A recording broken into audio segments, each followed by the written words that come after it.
move your body, you make it look like a hobby. Every time that you touch me, it's electricity. Things we discovered underneath last night's covers. Everything came so easy. It's electricity. Electricity. It's electricity. You move your body. Electricity. You move your body. It's electricity.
Hello, ladies and gentlemen, and welcome here to the first day of the ESL 1 Kuala Lumpur closed qualifier for region. I'm Fluke, I'm joined by my wonderful friend Danog. It's been a few years between drinks since we've actually been able to do an entire qualifier together. Usually it's just, a smattering here or there, but I'm very excited to be by your side. We're also in a new region as well, mate, so how are you feeling today?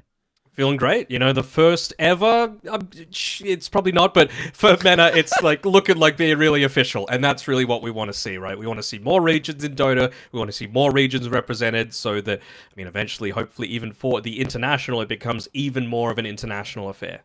Yeah, exactly, and I feel like there's quite a lot of representation of players, especially at the top level from this region here. There has been quite a lot of players that have been able to really kind of reach the tops, major winners and what have you. So it's very exciting to be able to put on a show for this region and be able to showcase some of the players that we've got here.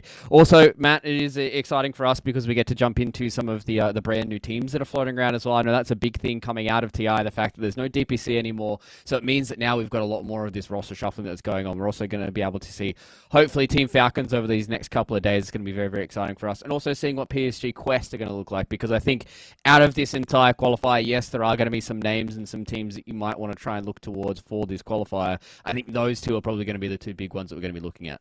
Yeah, for sure. The notable absentees Nigma as well. Clearly taking an extended break just to make sure that the roster that they move forward with is looking really solid. And I know everyone's, all doom and gloom. Oh, no DPC, the season's over, blah, blah, blah. Everything I've heard, starting with ESL Kuala Lumpur especially, means that, the scene is alive and well. And, new region, that's a really good way to be able to start things off. So I'm excited. Those two teams that you mentioned, PSG Quest as well as Team Falcons, they get a bye. They get to go through because, they're just that damn good. So it means that we get to cover the rest of that first round of the upper bracket today. So it's going to be really exciting to see what teams get the chance to move forward and play against one of those two highly rated teams. Exactly, and we've only got 6 teams that are floating around this qualifier as well. So these first couple of matches, nobody's going to be going home just yet. Full best of 3s as well, so everybody's got plenty of chances to be able to try and get themselves a little bit deeper. There is only one slot, though, Matt. I think that's the big thing coming in from this MENA qualifier, right? Obviously, we've already touched on those two teams, but it still feels like there is potential for a little bit of this upset. So the fact that there's only one qualifier spot is something that we're going to be touching on a little bit later on. So let's start talking about this first series. It's going to be hard for us to be able to give, the full in-depth history of all of these teams and all of these players, because it has been a region that hasn't had too much of a spotlight. But I think, looking across this Winter Bear roster, even the Woofer fans, right? Like, you and I were having a quick little look at some of these players, and there's going to be some well-known players for everybody floating around at home as well. So I'm excited to see what this first series is going to bring us, because we will be able to get a few more of these extra flavors of these unknown players. Absolutely. You always want to have that proving ground, and that's really what a lot of people liked about the DPC, is that, we probably wouldn't have had a Team Tickles into a Gaming Gladiators if not for the DPC. Even, some of these other teams, like Entity, for example, they've really made a lot of waves as well, coming through the DPC system as well. But again, that's really what another region slot does. Let's say MENA region wasn't there. You already have 2 Western Europe qualifier slots, and there's only Gaming Gladiators going there as well. So that would have been 3 Western Europe teams, and then what else is there beyond that? It means that the pool becomes even smaller. So by spreading the love, spreading it out a little bit, it means that we do get a little bit more variety coming through, which is great to see. Yeah, and especially with, as you said as well, right, the landscape that's changing going in towards 2024 for Dota 2 and the competitive scene. It is always nice to be able to get that extra spread of these regions, and ESL Kuala Lumpur is going to be a very, very good showcase of that. So I'm excited for us to jump into this. Obviously, we've just had TI. We haven't had a patch just yet, Matt, so that's the big question. Please. I know ESL ones in the past. Obviously, you and I, we've covered some of those big patch days that do come on ESL 1, so maybe Kuala Lumpur could be the first nudge for Valve to get over the line to send out that next patch.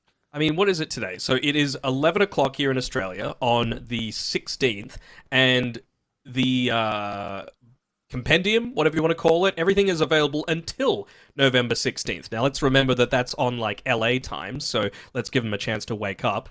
Let's have a look. Los Angeles time. It is 4 a.m. right now. So if I had to, be a betting man, I would say that probably sometime today, potentially, there could be a patch. Hopefully not mid-series, but maybe between day 1 and 2 of these qualifiers, we could see a few big changes dropping. Oh, that'd be so exciting for us. I remember last time when we were doing, what was it, ESL 1 Malaysia was the last one that we covered when we were covering it in the studio, and that was Cart Day. That's what I remember very vividly from that entire day. It's always exciting when patches get dropped, and I think that's one of the big positives of the DPC going away this year is the fact that the patch cycle can be a little bit more different and a little bit more frequent. If there are, not as many quote-unquote big tournaments are going to be going on, if there's going to be events like ESL 1 Kuala Lumpur, they're not these giant leagues that have to go for 6 to 8 weeks, right? They can be much more condensed, and it gives you a little more of those areas to try and get those patches going. So I'd love to see a patch. I'd love to see some brand new stuff. I think so far I haven't been too kind of overwhelmed with the TI patch. I haven't been playing as much as I usually have. So that's why I'm not as burnt out as everybody else. There's only so much MMR one man can lose, so it's fine. It took you, what, a grand total of like 3 minutes to throw some shade at me? Don't worry. Mine's in the bit as well. Don't worry about it. I was saying to myself coming into this series, I was like, I'm going to stand up to Matt these times. He's really been throwing around Ares, so I'm going to try and stand up to the bully, but I can't do it. There was no lie. There was no lie there. So there's no lie for sure. But we'll see. We'll see. I just want to see a little bit of a different meta, right? Like just this hard blade mail stuff. It's tired. It's played out. Let's see what else is on the horizon coming there. Any predictions? Do you want to make a prediction as to what might be the next big thing to happen? I mean, a lot of people might hate me for this, but I really enjoy something along the lines of like Necrobook to come back. Obviously, you're done. Hear me out, guys. Hear me out. In a much more like nerfed version, right? Like you have to pay something quite expensive to be able to drop a unit, right? So like a Necronomicon, but you pay maybe like HP for it or something like that. So it's not just something that you can just freely use all the time permanently.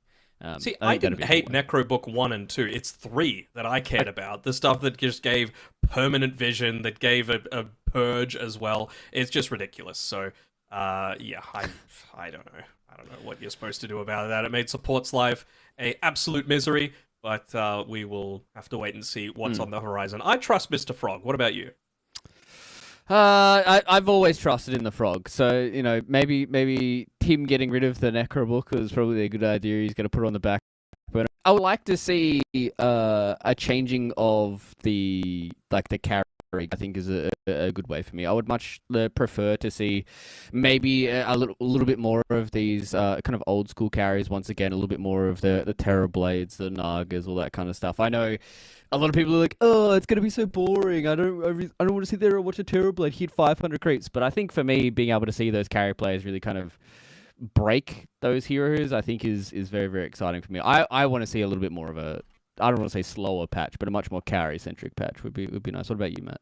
Yeah, I mean, I was just listening to the Blitz and Cap podcast the other day, and it's kind of been the case for the past 2 years. They were like, what is the most important role right now? And they're like, offlane, without a question, and it was always going to be offlane.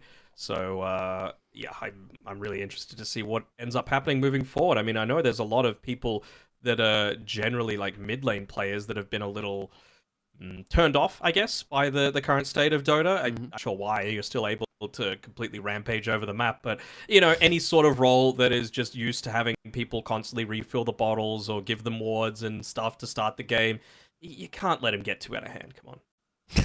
So you want to keep the mid players down and you want to put the offlaners in check. Is basically okay. All right. Yeah. I mean, it seems like we're kind of similar on our veins. I would like, obviously a much more carry-centric patch. I don't know. I feel like I kind of agree with you when it's like mid laners seem to be the first to whinge as soon as things start looking bad. Like as soon as this brand new patch came out with like all the portals and stuff on the side of the map, mid laners are like, oh, but we're just left in a 1v1 now and we just kind of trade farm. That's what you stuff. want. Exactly. That's what. Isn't that the whole reason why you guys had a 1v1 solo mid mode for like 10 years before Valve took it away? Like, I definitely do agree that, mid laners can definitely be like, we want to have the game focused around us. If it ever goes back to like a 3v3 mid lane, I think that's when I probably would officially say. Was it ever a 3v3 mid lane? Well, remember, it wasn't 3v3. It was basically 2v2 where the supports would, like when Lich had old sacrifice and stuff like that, and you would have like an Earthshaker who would kind of just sit behind like your carry mid laner. You'd constantly be refilling bottles. You'd be going for the power runes and all that kind of stuff. That's what I don't ever want to see. I don't want to see mid laners being coddled and held on to by their supports. Yeah, I mean, we still are on this patch though. Touch wood, hopefully not for long. But Is there anything in particular that you look for, like outside of the bleeding obvious in, a blade mail, a heart, blah blah blah? What characteristics are you really looking for with these drafts that we've hopefully got coming up very shortly?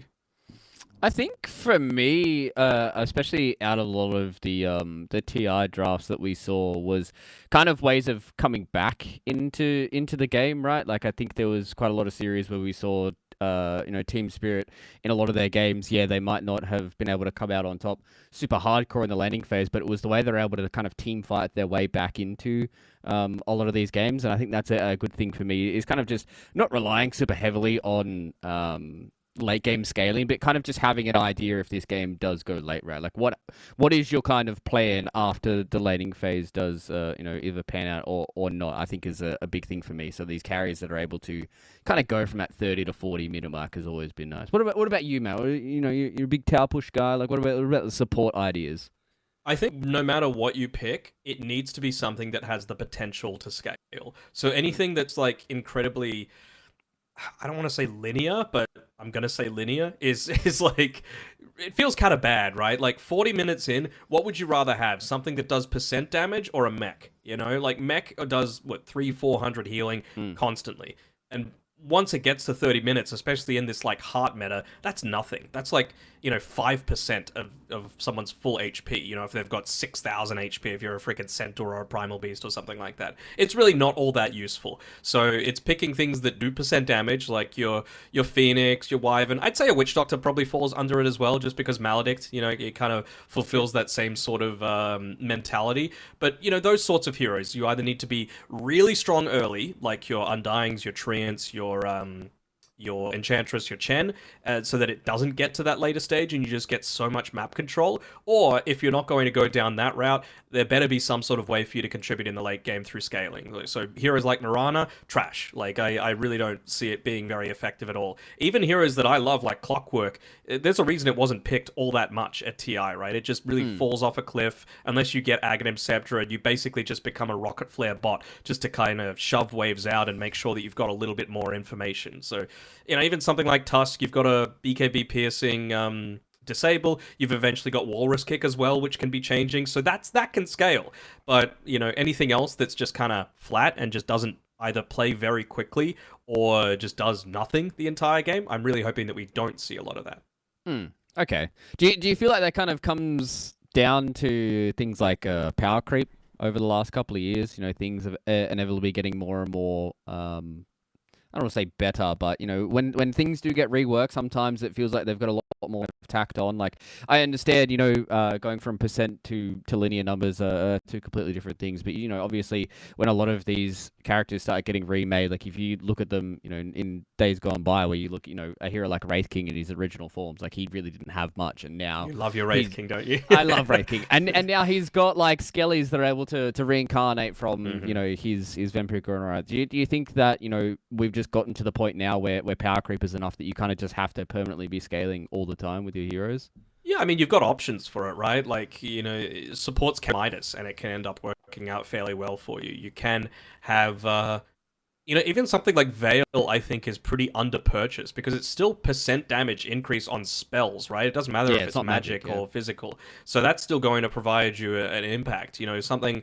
I don't even hate Ogre, for example. Like, Bloodlust is still a really good spell in the later stages of the game. It just provides so much extra attack damage to your core that hopefully you're able to stand in front of. So, it's these sorts of heroes that, yes, you can get bonkers early, but I think people just need to be creative with their itemization, whether it be, a Scythe of Vice or a Midas or even something like a Veil. It can really have a big amount of effectiveness. Yeah, and I think that's where you're really able to see kind of a lot of these highly experienced players be able to make those kind of decisions, right? Where you said, having the varied kind of item builds really do kind of set apart, a good player and a great player, right? And, obviously it does come down to how you play the game, your knowledge of the game, how you want to, work out and all that kind of stuff. But I think item builds can really be a big thing. We are waiting on one extra player here from Woofer fans, ladies and gentlemen, for us to get into our first game. Are you a Woofer fan? What's the woofer? Is it just A dogs? woofer or a meower? Yeah, I mean, I'm a cat guy. I mean, but like, okay, it's such a bait question because it's like it doesn't have to be black and white. It doesn't have to be dogs or cats. You can like both of them. You can like both of them perfectly fine. I'm much more of a cat person than I am a dog person. I'd much rather hang out with cats than I would with dogs. But I'm not going to be like, ew, a dog, get away from me. I will if the dog tries to lick my face. That's when I say, get away from me. Like I just don't... You know where that tongue's been. I don't want that anywhere near me. So, I agree with you. I'm a bit more of a cat guy just because they're independent, they're chill. They hang out with you for a couple of minutes and then they go off and do their own thing. That's all I want. But I am horribly allergic, so I can't enjoy the loveliness of a cat. I gotta find one of those... Not a hairless cat, but hyper. I think Russian blues hyperallergenic. are hyperallergenic as well. So I need to get on the Russian blue train, but they're expensive as hell. So I was gonna say, have you ever interacted with a hyperallergenic cat before? To at least with a hairless know that cat, you yes, were. I have. Yeah, okay.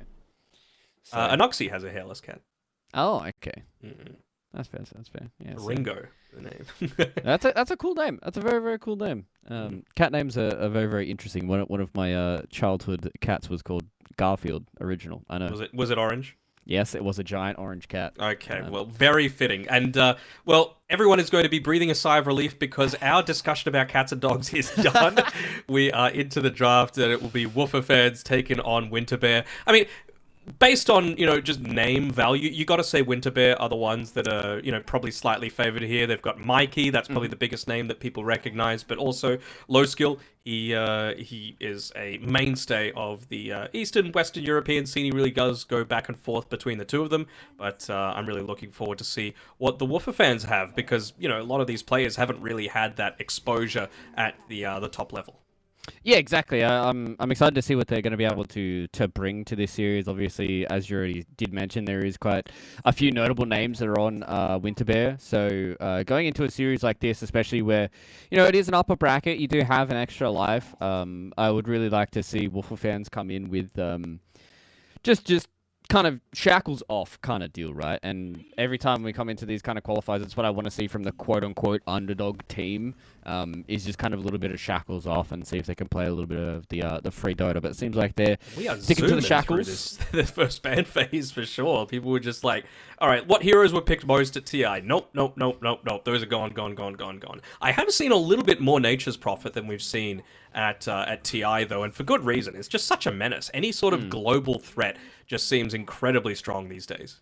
I think especially in like things like closed qualifiers and open qualifiers, right? Like you can really get into the heads by playing extremely fast, and I think that's a big positive for some of these teams is playing really fast and then just kind of shake a team and then be able to play your own game from there. But Grimstoke, nice little response here.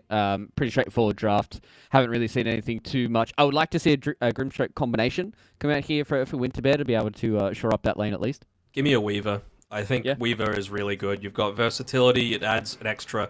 Well, that's an incredibly strong lane too. Weaver, it just gives you an extra amount of kill threat, but the amount of damage that you're able to do early on as Weaver is just absolutely bonkers. So they're going to need to do something to address this Centaur. It's probably a bit early for something like a Lifestealer, but I wouldn't necessarily hate it into this lane.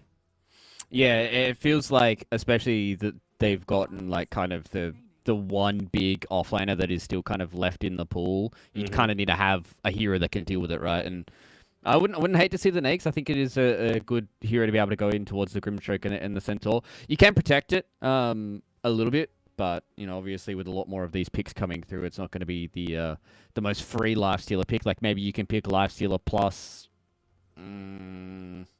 They could pick Lifestealer last pick of this phase as well, right? They've got the last pick of the phase, so they're in no rush to be able to make any sort of big decisions right now.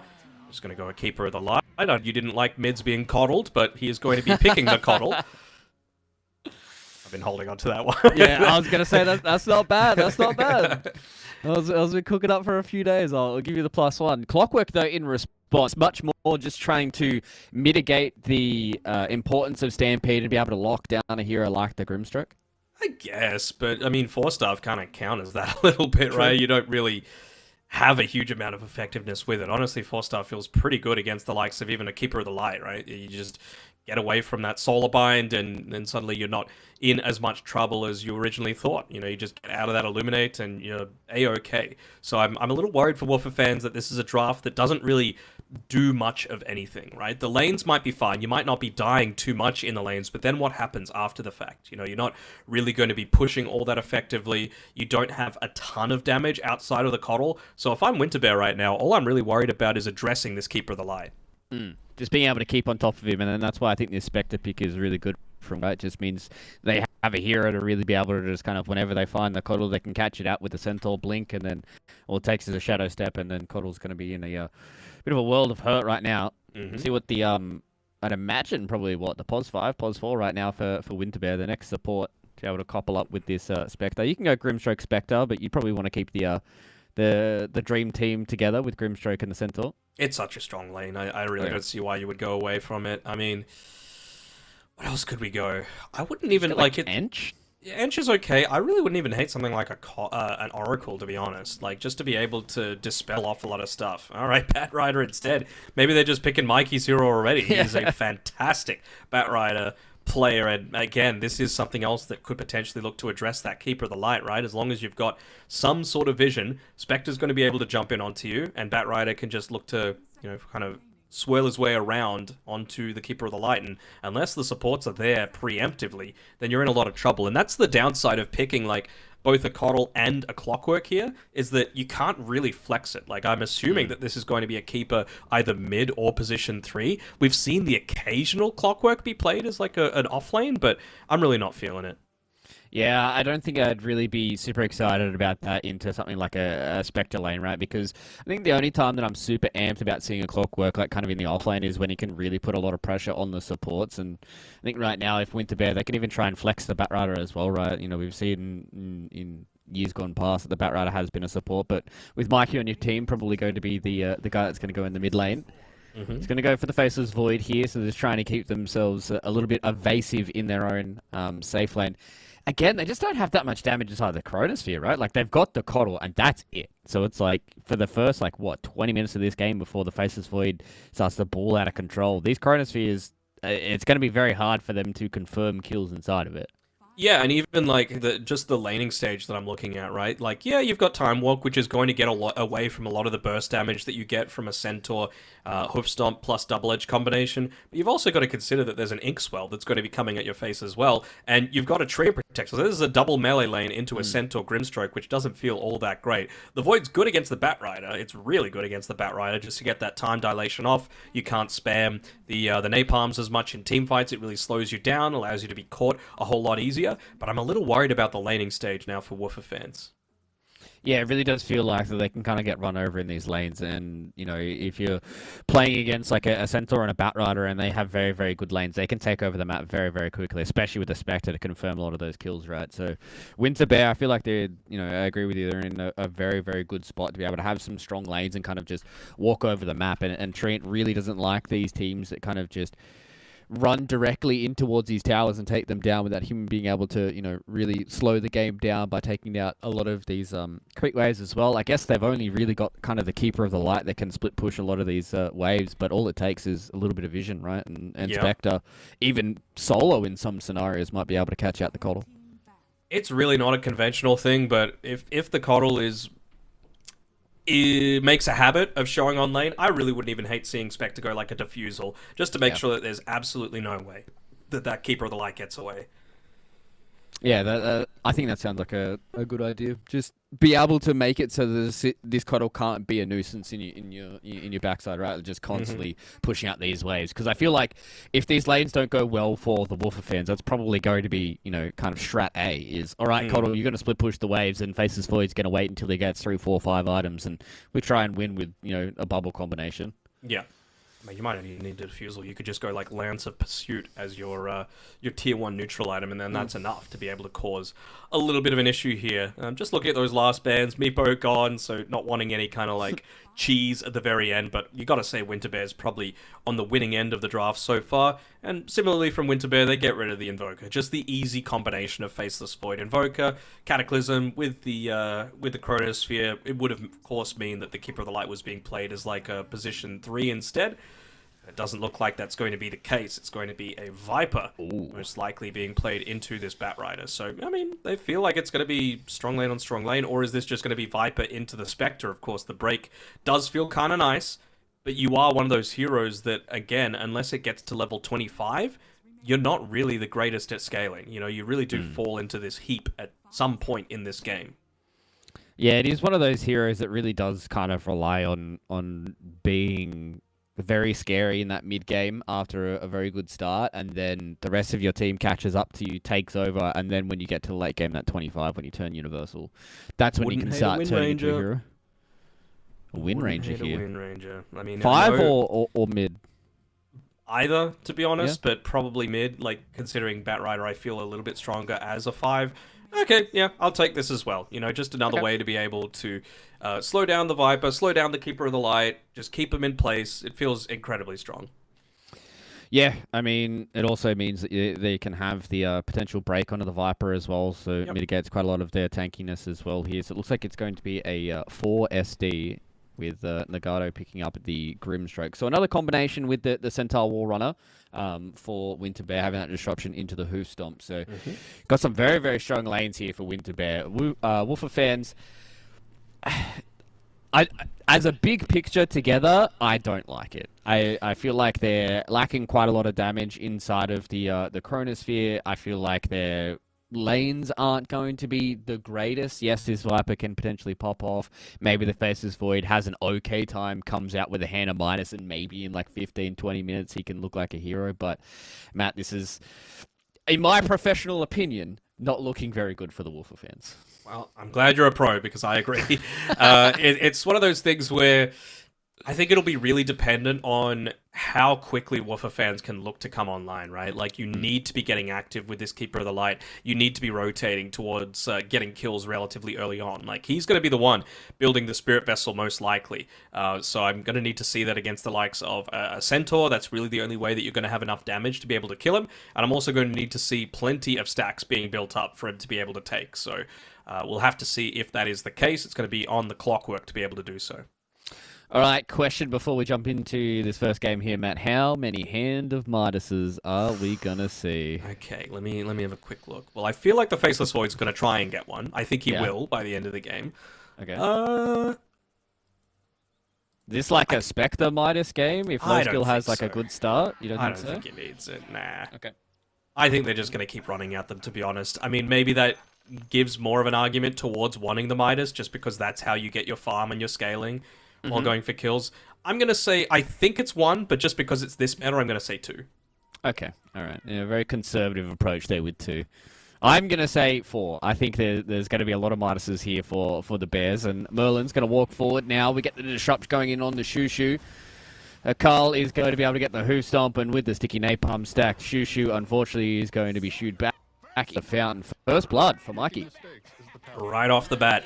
And, yeah, I mean, this is the sort of start that you don't want to give. You know, if you're going to be moving around, got to be as a group against a team like Winter Bear. I mean, I know it's where Mikey came from, right? It's where he really stamped his name as one of the strong up-and-comers within the scene.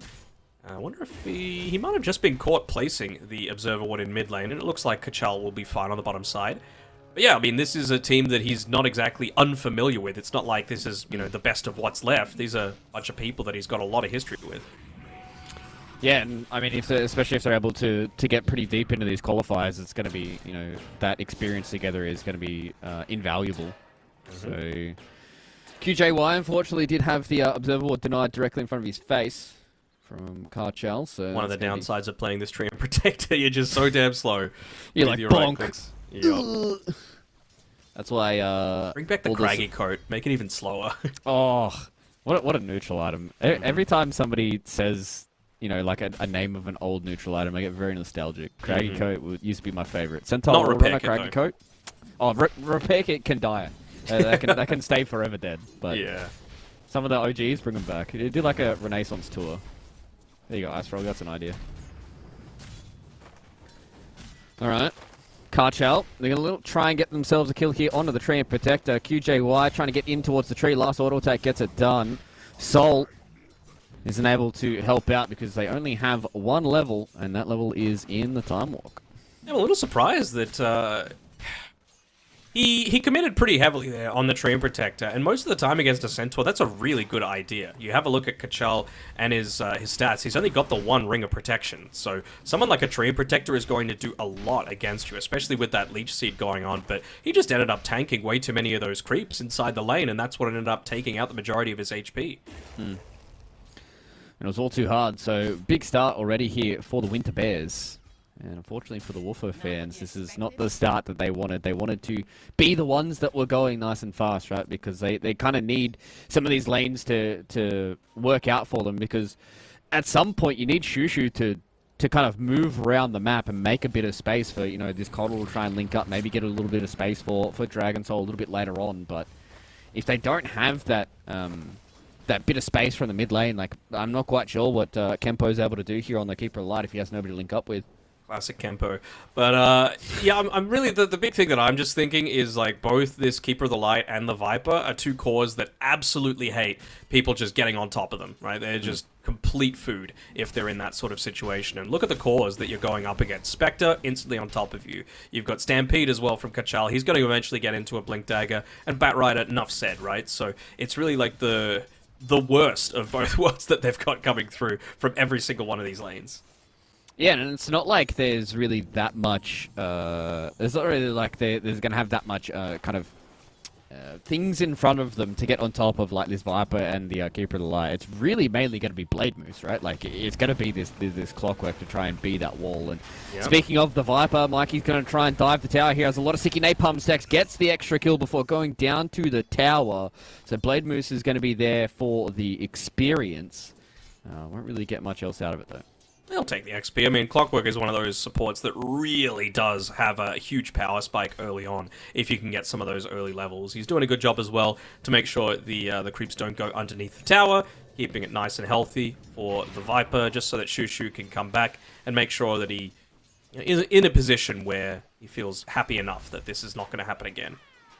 I was thinking maybe Blade Moose might have just stuck in that lane. I mean, early on, Firefly has such a long cooldown that if he was able to get on top of him with that level 2 Battery Assault and the Cogs, you might have actually been able to kill Mikey off the back of that TP in, but not the case. Mikey's going to be fine. He's very, very fast. He's got the boost and the Windlace as well, so he's got almost 400 move speed, so maybe just one sticky charge that Blade Moose would have been like, nope, I don't want to be a part of that, but that was a fair shout either way.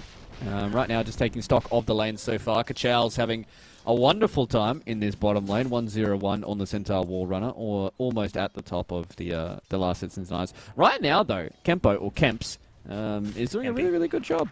Kempy is having a very, very good time in this top lane.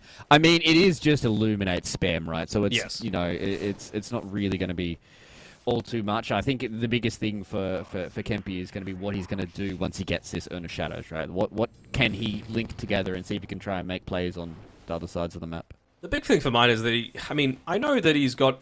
No, he's not really influencing low skills farm at all. That's the big thing for mine, right? You're just always going to be able to get farm. Yes, Coddle's getting it, but Spectre's getting it too. And I know you get a longish game. I know which hero I'm really wanting to be on the side of.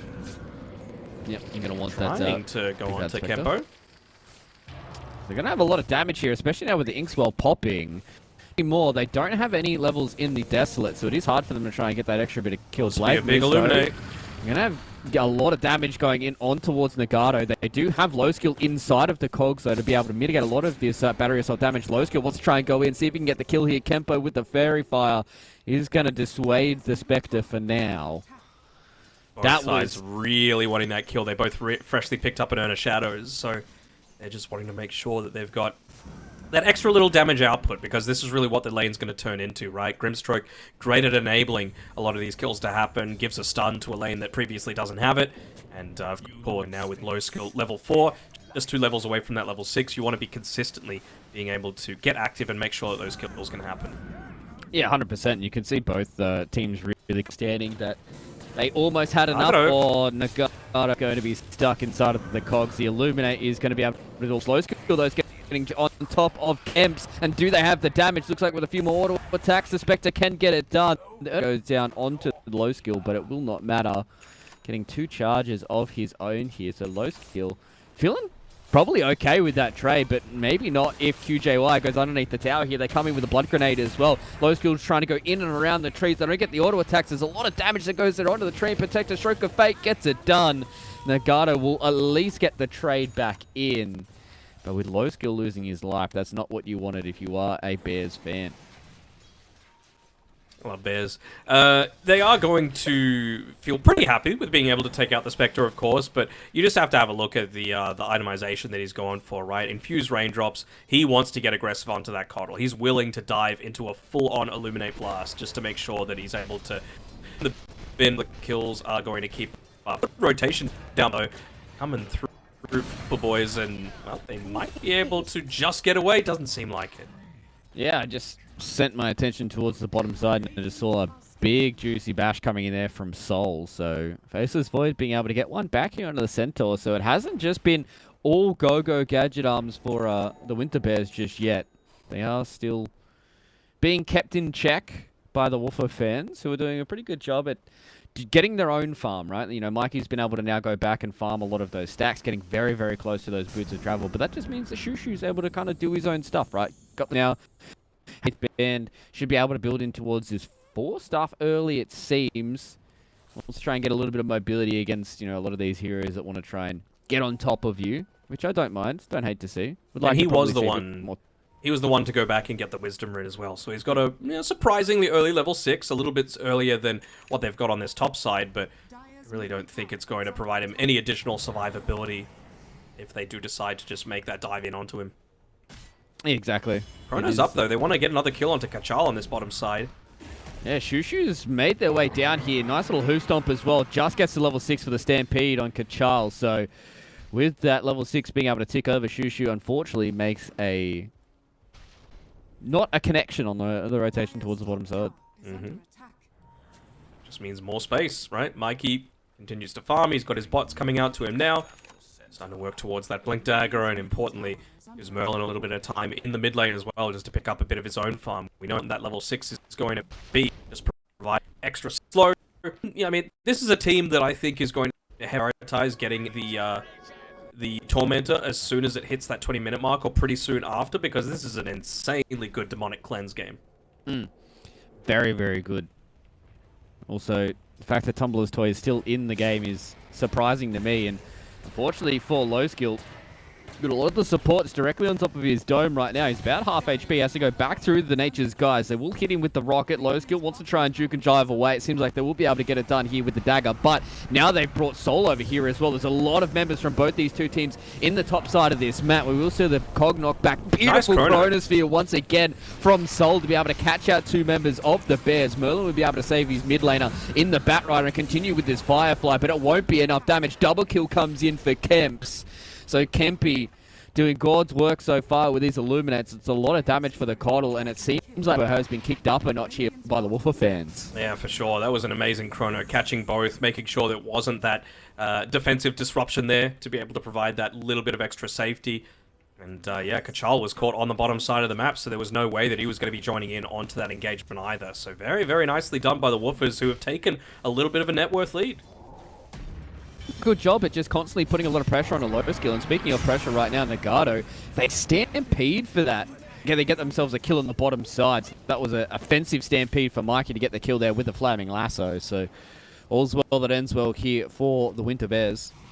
Very worth it, just to be able to keep the bigger scaling core on that team out of the equation, as it looks like it is going to be a poor Shadow Demon falling down. I mean, are you going to be able to get anything in return? Probably not.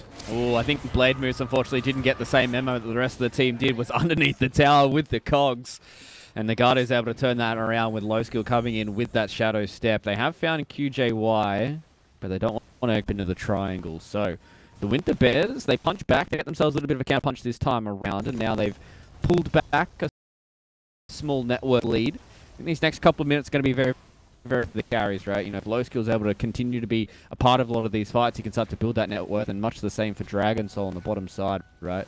Really want to try and make sure that they're not the aggressors of a lot of these pickoffs, right? And I just love watching any comfortable player. Like, Mikey is clearly an incredibly comfortable Batrider player. Don't let the Bronze Dota Plus level fool you. Like, it just... he takes away so much of the space that the enemy team is trying to use to farm, right? He's not only taking the creeps in the lane, he's taking the creeps in the jungle as well. He's getting kills at the exact same time. This is a man that knows how to play Batrider. Yeah, I think that's kind of the big thing that you highlighted, right? Is the fact that he's not only accelerating his own farm by being the player with the highest CS in the game, but he's also putting a lot of pressure on these lanes as well, right? He's been involved in 4 kills so far, 4 out of his team's 7, so it's always good when you see a mid player that's able to not only accelerate their own farm, but also be active at the same time. So it's going to be an interesting couple of minutes, especially with the Blink Daggers on the horizon. Mikey is incredibly close, especially after, I mean, imagine with these stacks, he's going to basically have it. And it looks like Kachal's going to be close to his as well, about another 1,000 gold away. It's the sign of a good team, right? Being able to make stacks, communicate when and where exactly they're to take them, make sure that there's no unused farm on the map, essentially. All right, Blink Daggers at the ready. All right, Mikey, where is the first test going to be put towards the Wolf of... Oh, and he gets an Invis rune as well. Oh, Mikey is absolutely licking his lips right now. They do see him, though. He's underneath the one right now. And Shushu, well, he didn't step back fast enough. Might be able to get away. They're going to be able to get at least the Demonic Purge going out there on the Shushu, so they will have enough damage. Unfortunately, Blade Moose is not really going to be a deterrent for them. Just the Dragon Lance for now on Shushu. Working into a bottle and then a Hurricane Pike. I think he needs a little bit more stats, right? You need to be that... You need to build up your tankiness first and foremost on Viper in my eyes. And I really don't feel like... He's even going a Blink Dagger as well on the Viper. Wow. Oh, hookshot does miss there from Blade Moose, and unfortunately for QJY, they did get spotted by Mikey. They will get the overgrowth, but look at their magic damage. Dragon Soul's come up towards his top side, wants to go through the Twin Gate once again. They've got no real way of being able to cancel this channel. Mikey's following. Oh, nah. I was going to say, is he going to try the chrono up? Yeah, connect with Kachal on that bottom side. Maybe they're going to be able to get that extra kill, but you can just see this is what happens when these boots travel and Blink Dagger comes up for a Batrider, right? It is all go, go, go. And speaking of the Chronospheres, bottom side, they come in with Shushu, and that means that Kachal, unfortunately, you do not get to stick in this bottom lane. He was ever so close, that Blink Dagger as well, Matt. About 100 gold. Yep. Pushes him a little bit further away. Never feels all too good. I'm a little surprised at how far behind Low Skill is in terms of the farm that he's got right now. He's going into the Radiance next, but this Urn and Blade Mail combination really hasn't paid off in the fashion that I'm sure he was assuming that it would. I mean, they've got a lot of unavoidable damage right now on Woofer fans, right? You've got the Illuminate, you've got the Battery Assault, you've got, once you start to build up a bunch of those poison stacks as well, popping Blade Mail feels amazing, but for now it just feels like he hasn't been able to get the full usage out of it. Yeah, it really feels like they haven't been able to kind of connect a lot of these, kind of like 3v3 fights, right? Where they're able to really bring in a Spectre and her to be able to utilize the items that she has. It feels like it has kind of slowed down a little bit. It's mainly just kind of been Mikey who's been kind of putting the tempo on the map. And with him going back and farming a few more of these stacks now. He's true. Nice little stampede, though. They want to see if they can try and get the turn back around here onto the Viper. Does get Demonic Purged up. Now will come in with the disruption. Mikey's come in, blinks in, gets the Flaming Lasso. And unfortunately for the Viper, you get caught out by 4 members of the side of the Winter Bears. Yeah, and they know that they're in no real danger of any sort of retaliation, right? The Chronosphere was just used. You're not going to be able to use that to be able to set up for a Keeper of the Light to be able to come in. They did use a bunch of ultimates to be able to make that happen, though, so if they aren't able to secure this tower, this would be a pretty big deal. We can see TP's coming in from Blade Moose already. He's got the hook shot at the ready. Doesn't seem like he wants to go in just yet. Do they have the damage to kill some of these heroes? Kachal right now is extremely tanky. Almost 2,000 HP. Nagato placed that one down. He knows exactly who's coming into this lane, and they make sure they get a retreat as a result. Oh yeah, that's a big ward in the background here, as you did point out. So it is full retreat mode now for the Winter's Bears. They want to try and put their emphasis towards this mid lane. They've got 2 smokes up coming in here as well from Kachal as well as Nagato. They do have the Blink Dagger on the Centaur, so if anybody shows their face here, it looks like QJY may be the unfortunate recipient of a hoof stomp. Do you hear the Inkswell? A little bit early. Hasn't popped it just yet. They've got a nice little ward up here on the high ground as well to try and find where this Treant Protector is going to be. They might assume that they've got a ward there just because of how aggressively Merlin is positioning himself. Also, it does seem like right now that the Wolfer fans are doing a good job at just kind of mitigating a lot of the aggression that's coming in from the Winter Bears, just really being able to put themselves in good positions. Dragon Soul's up on the top side of the map now, getting his own farm on this Faceless Void. Hookshot goes in though, Blade move, Shushu will blink towards the right hand side. Nice little disruption there to buy a little bit more of this extra time. They're going to come in towards the backside. Nice They're going to get directly here onto the Viper. They come in with the double lasso and the double shadow step. That's too much damage. And the Winter Bears will be able to say thank you once again to the Woofers for 3 extra kills. Yeah, I'm a little surprised that Dragon Soul didn't come into that. I know he didn't have the Maelstrom quite yet completed. It's coming out on the courier right now, but that's a situation where you had the vision on the high ground, you had them all clumped up in this really close proximity, and you had a Keeper of the Light who was ready there to be able to launch out the huge Illuminator to potentially turn that one around, but just wasn't quite there. A little bit of miscommunication, and it ends up resulting in a big team fight win from the Winter Bears. Yeah, that was, as soon as you have that... Grimstroke ulti and the Soulbind as well as the double flaming lasso. It is a dirty combination, and Spectre being able to join from anywhere on the map as well. They will at least try and get themselves something else with a smoke from the side of the Woofer fans. It is Merlin though. They would like to try and get something a little bit more juicy. They do come in with a 4-star. They will at least buy a bit more time with this disruption. Nice. Overgrowth. Okay, does catch out Ka-Chow, but he's going to be able to TP away here. There's no way of stopping that TP, and unfortunately for Nagato, this means that Soul is going to be able to easily connect onto the Grimstroke. And with Kemps there as well, they get the extra kill. So double kill now for the Woofer fans. They at least respond in kind without any of these big ultimates at the ready. And Loskill's able to get out. I mean, if everyone's committing onto that bottom side of the map, top is an incredibly safe place to be. Can always look to join in if he needs to with that Haunt. Ooh, that's a spicy little shadow step going in directly into the Nether Toxin. Unfortunately for Loskill, that was probably not the ending of that gank that he would have liked. They do at least get the kill on a Shushu, but getting the kill on the Spectre is massive for the Woofer fans. Yeah, definitely not worth that one. I mean, we've been mentioning how important it is to be able to take out this Viper. Haven't really seen too much of a benefit come out of this Blink Dagger right now. I know what he's thinking. He just wants to be able to reposition, rely on his quick reaction speed, whenever there is like an initiation coming through from the Centaur or the Bat Rider, whoever it may be. But right now it feels like just 2,000 dead net worth that he's holding on to right now. Yeah, the Coddles also picked up their own Blink Dagger as well, so it seems like the idea is kind of on a similar vein, right? Just hoping they can try and react to some of these initiations and then kind of just put a little bit of a combo breaker in where it's just like, oh, you're expecting like a Blink Hoof Stomp and an Inksword to be able to set up a fight for you, and maybe somebody like Loskill, you come in really fast with a Shadow Step, right? Like you've already instantly Shadow Stepped in and they've already blinked away, and then you don't have much of your cooldowns left and you kind of have to fall back. So multiple Blink Daggers, we'll see if they do work out. Unfortunately for QJY, they have been found out here in the trees. There's a Sentry Ward on the top side for the Winter Bears. So they catch out the Tree Protector. They're looking to try and find Dragon Soul here. Goes directly on top of the Faceless Void. Gets him done with the Inkswell. And now with the Flaming Lasso, they're going to be able to combine it with a Hoof Stomp and get the kill. So low skill, double kill now for the Spectre. And finally, they're able to take down this T1 tower. Yeah. I mean, that's the big thing that I was just about to commend Woofer fans on, right? Is the fact that they've been able to hold on to all of these Tier 1 towers. Yes, they're playing with a Treant Protector. I mixed out the living armor, sure, but still, it's almost 20 minutes in, and they were still able to be at this point. But yeah, eventually, if you just give out one too many kills on that Treant Protector, that tower is eventually going to go down. Yep.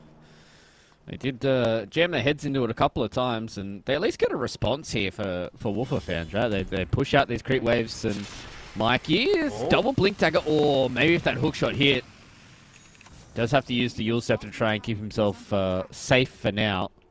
So Mikey does dodge a gank from the Woofer fans. If they'd picked up the Bat Rider there, that potentially could have started looking a little bit more damage, especially in the mid lane. Speaking of the mid lane, I mean, Tier 1 tower is getting pretty low for Winter Bear to be able to play around with. Looks like Merlin wants to just deny it and make sure that they're not getting any excessive net worth coming through. And they want to make another kill happen. I really want to see them put a little bit more priority on towards this Tormentor on the Winter Bear side. Why does Blade Moose have an Atos? Why not? Why not? It gets health, I guess. Yeah, I mean, it's nowhere near as good as it used to be with Clockwork being a universal hero, right? They basically made it like much more of an int oriented item, like maybe a Muerta support. As it looks like we're going to see another Tree Protector gank go pretty well for the Winter Bear. Yep, they get the kill there. They're also trying to convert on Kachal in the top side here. Nice little Lotus Orb will at least get the Viper Strike going back in on the Shushu, so it means that now that Lowskill's able to come in, get one kill, looks for the second on the Blade Moose, so you should have a disruption. Yes, they do.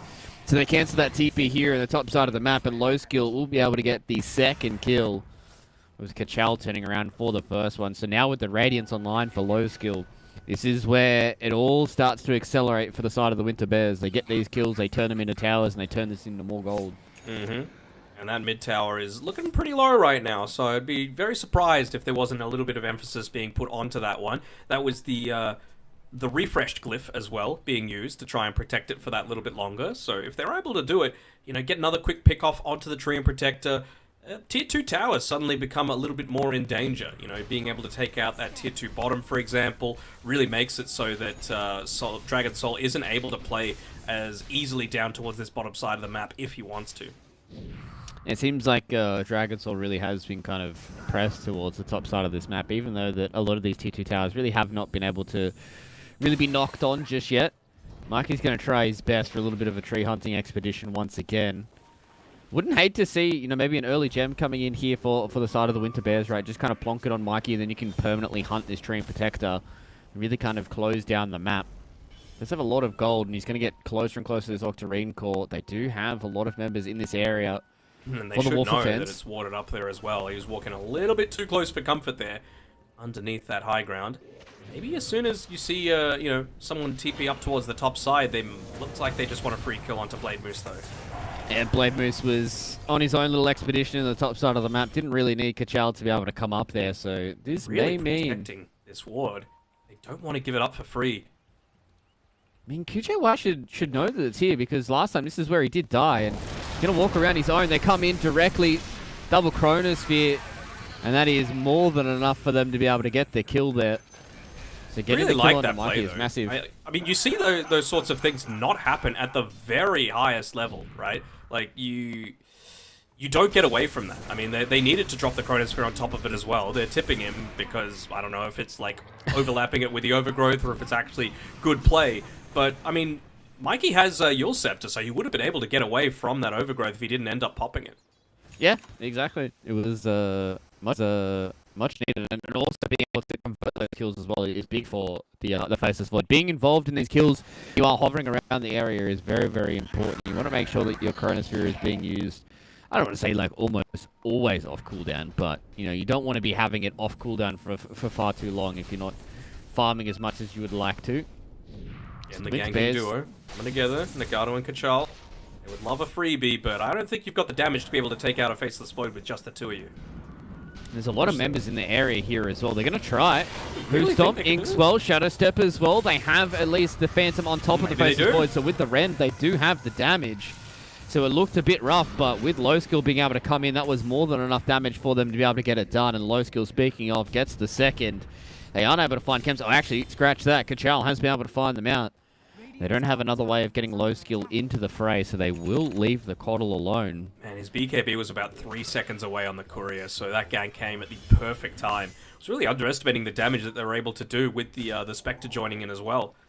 Lowskill certainly picked up a lot of that farm after having not the greatest time in the laning stage. Yeah, especially once the Radiance was picked up, right? I think as soon as I saw that he had the Radiance, he basically had like most of the Yasha done. So really has been able to accelerate at this point, and this is where it really starts to sweat for the Woofer fans, where the Spectre's starting to get out of control, Mikey's starting to get very, very tanky and hard to deal with in a lot of these fights. So it's like, who do you really help out in these fights? Do you help your supports? Are you able to, you know, keep your Faceless Void alive? There is a lot of issues that are going to start to arise very, very soon for the Woofer fans. And even Merlin's got a crazy amount of farm as well, like 7.3k right now as this shadowed him, and he's already got plenty of repositioning tools at his disposal, making sure that you're just never the one being caught by the initiation. Speaking of initiation, Flaming Lasso comes in, double. but that's a beautiful hoof stop in combination with the Inkswell. Kachal says, see you later. This Overgrowth is much more about trying to keep them at bay than anything else. That was a massive initiation there from the Winter Bears. Really does feel like you're not going to be able to get too many kills happening your way on Woofer Fans, does it? Unless the Faceless Void is there. Like, he needs to be the one to be able to lock people down, to enable Shushu to be able to get a lot of these right clicks off, to enable that Illuminate, to make sure that the Spirit Vessel is going off as well. And again, just the importance of Merlin playing here, right? Like, with these positioning I got for himself, means that he's always going to be able to be in a super safe spot. He was nowhere near the initial part of that initiation and made sure that he was there just to secure it, right, with the Demonic Purge after the fact.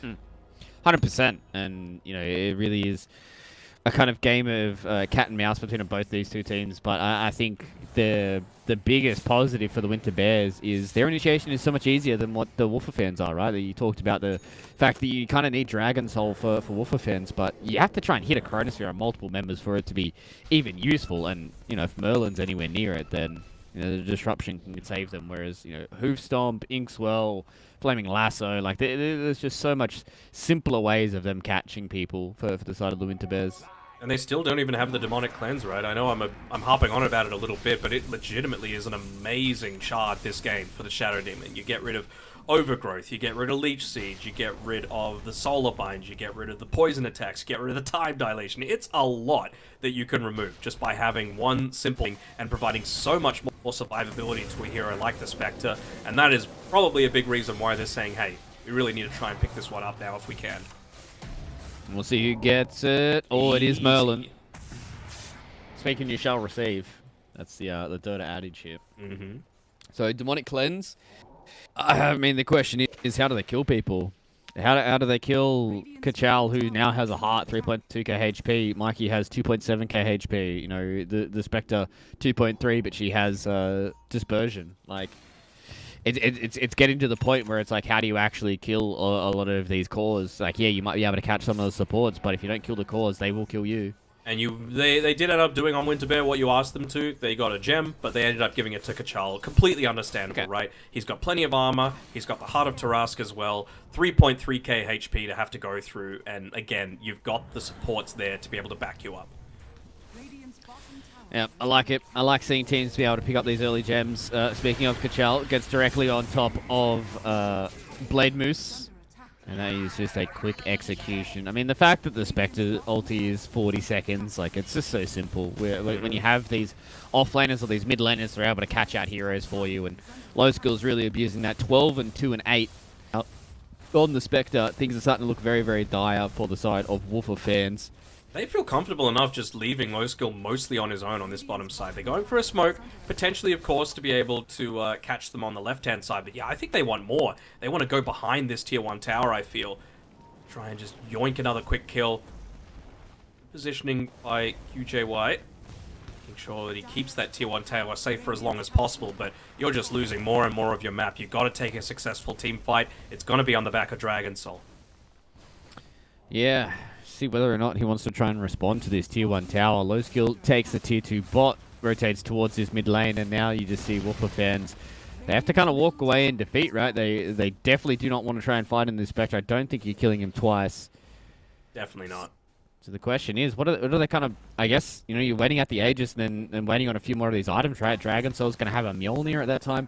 Is Lincoln Sphere really going to be the answer? Like, it feels like there's a lot of issues, and I don't think there's going to be some very simple answers for Woofer fans, right? No, definitely not. And I mean, you even now have to deal with the Spectre illusions coming at you with the Radiance. So lanes are constantly pushing in. You basically know exactly where the Woofer fans are going to be boxed into farming. It's the top half of the map, and so you can take over much more of it.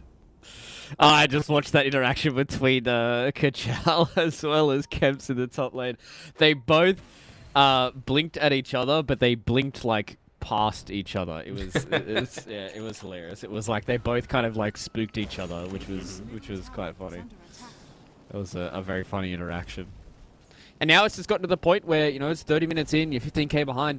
It is all just about split pushing and just hoping that you try and get that magical Chronosphere, right? For Woofer fans, like, you're just trying to hold off to the point where, you know, they don't have all of this map control and the Aegis to try and at least push higher game, because that has been kind of one shining light for the side of Woofer fans is it's going to be very, very hard for them to push higher ground if they don't get a pick. So as long as you stay alive for the side of Woofer fans, then I mean, maybe there is a hope There's for them hope. to get a massive, 3-man Chronosphere, and they can try and finish it off that way, right? Yeah, I can certainly see that being the case. I'm really wanting to see, like, what... I don't think Treant Protector getting a 4-staff is going to be that big game changer, right? But again, you're a Treant Protector. You're not... Damage isn't going to be the biggest factor of yourself. So I do like the fact that Blade Moose, he's the one going for a little bit more of the damage route, right? He's going into that Aghanim Scepter, both for A, like you were saying, keeping the lanes pushed out, but B, it just provides so much more damage in a lot of these team fights, right? Just guaranteeing being able to get off 600 damage if you're placing the Rocket Flare correctly. A lot of that AoE damage coming from the Battery Assault as well. Feels quite nice. Yeah, that could be a big positive for them as well. So there definitely are some light over the horizon for the side of Wolfer fans. They have to try and get there, though. They've got their own gem, which I really like coming in here from QJY, to be able to try and find some safe spots for them. They're going to do their own Tormentor, and Tormy will gracefully give Blade Moose a shard, so the jetpack is ready and available. Probably the best hero it could have gone to be honest, right? Like, who else was it going to go to after that? Viper? You're not really hitting any towers anytime soon, right? Like, that is eventually going to be something that he needs if they do end up being able to reverse this 14k net worth lead. But for now, probably not the biggest issue. Yeah, probably would have been able to make a stand for Dragon Soul to have it, but the fact that Dragon Soul is like the second highest net worth, it was never going to happen. So we'll have to wait and see. Right now, Merlin is trying to make their way towards an Aghanim Scepter. Another Blink Dagger potential for Nagato. What are we looking towards here for Kachal? Just kind of chilling. He's got 1,000 gold. Doesn't really need to do all too much. Honestly, give me a second heart. I want a second heart on Kachal. Like, he's got the Aghanim Shard. He bought it recently, I believe. And so, you just have to think of how many times you're going to be double-edging in a lot of these fights. 3.5 seconds, you get 15% extra strength every single time you use it. I mean, that is a beefy boy standing on the front lines that does a ton of damage. That does sound incredibly pog to watch. So I would love to see it. Yeah, I'm definitely in double heart territory right now. We'll see. QJY almost got themselves caught out. That would have been a little spicy. They did at least not have the gem with them. So that's a big positive. So even if they did get caught out, they wouldn't have lost the gem. But now you can just see that the Winter Bears, they are kind of running into a bit of a roadblock where they haven't really been able to catch out any of these members just yet. And they are doing a very good job at just pushing out a lot of these lanes as well. Still a lot of these tier 2s up and available. We're going to be working towards an Ags here for Kemps. What do we got for Shushu? Or top side. QJY. TP's out. All right. No detection. Yep. Invisibility is invulnerability. Even with the gem on Kemps as well, like, he ended up pathing past this. I mean, it's not exactly the most complicated spot anymore, but the one to the right of the tier 2 tower mid, it just, you don't instantly want to check it, right? Like, it's... Oh, that's a pretty decent pick, though. That is the gem.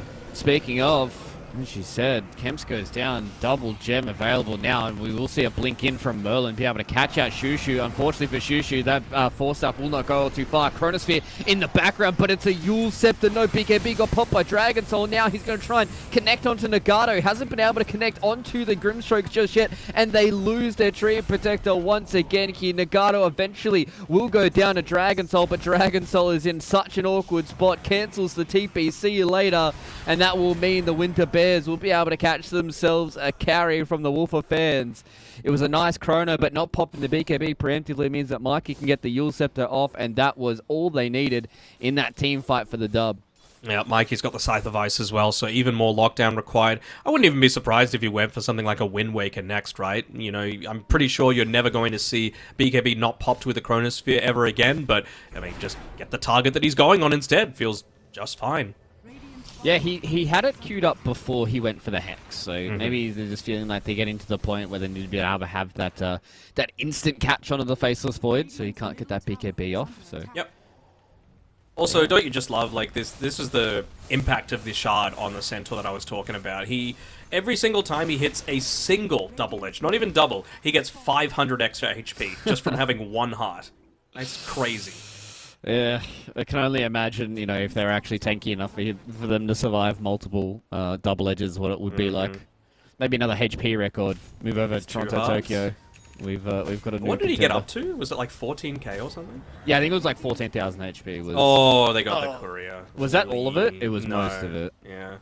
Yeah, Kemp still has the money for the point booster, but with everything else dead, really doesn't What's the matter for the point? next couple of minutes. Yeah. So, what? We've got Big AB on low skill now.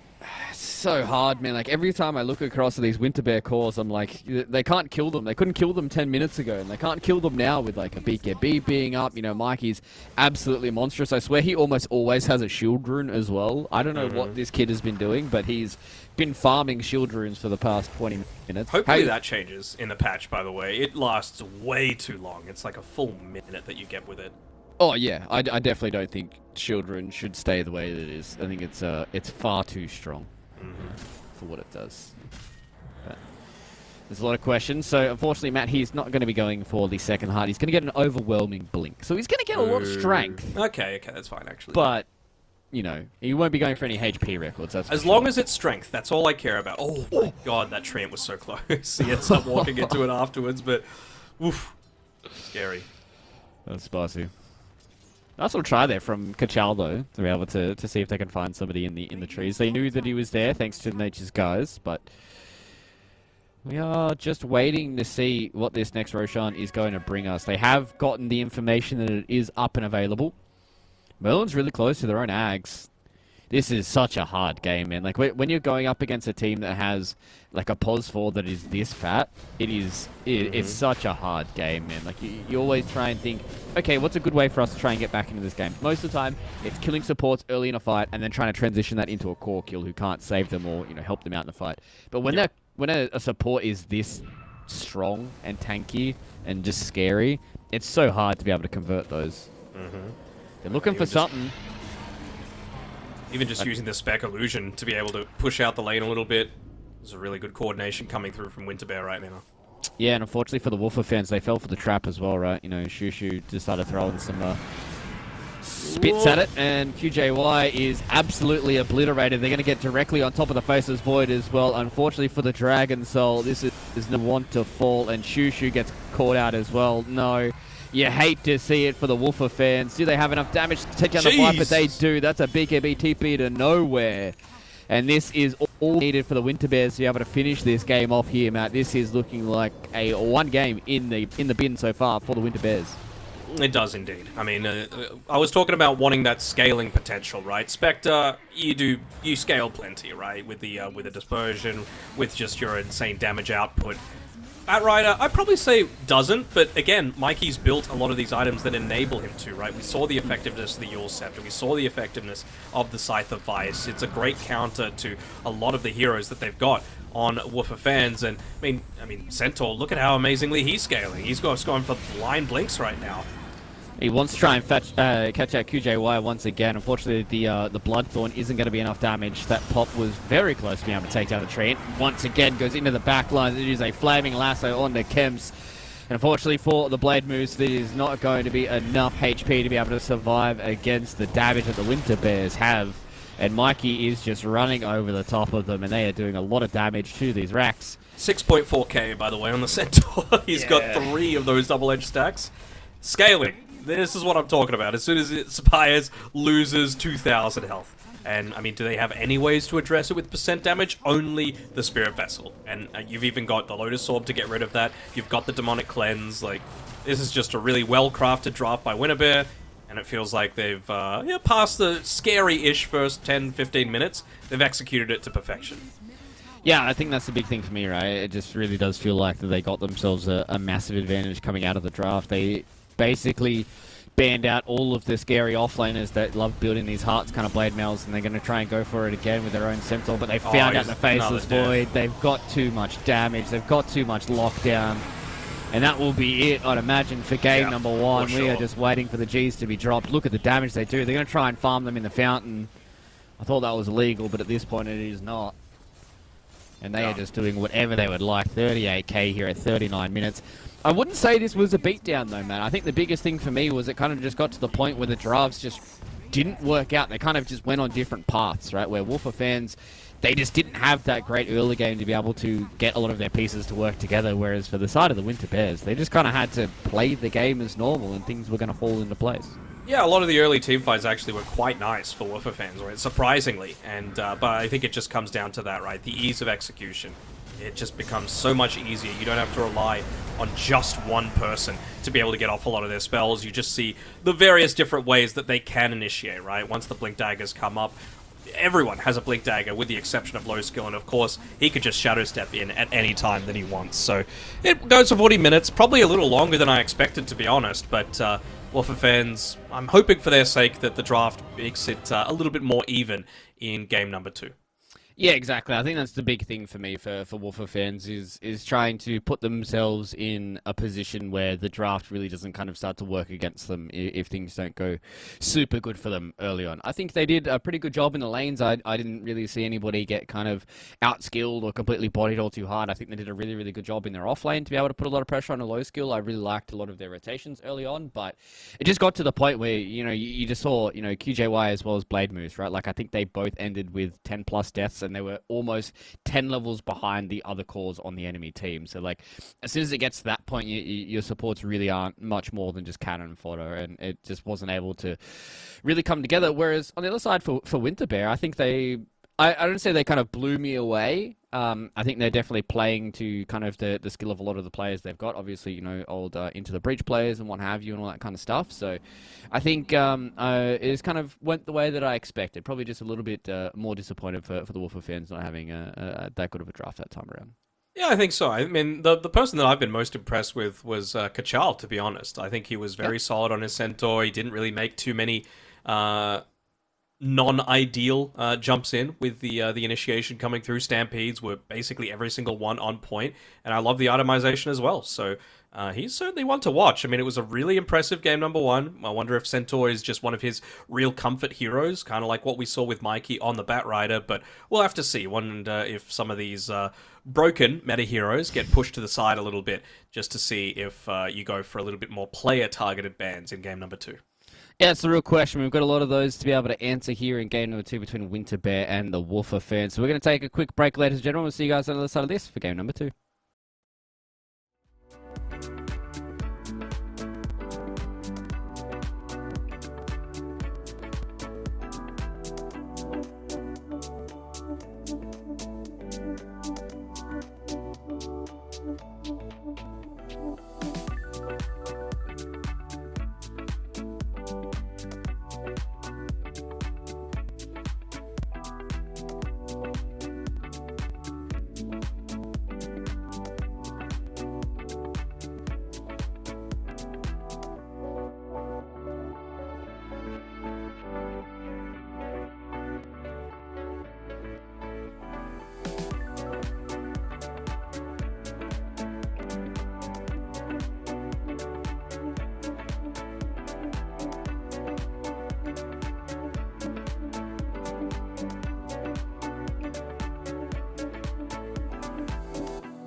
Raise that level up.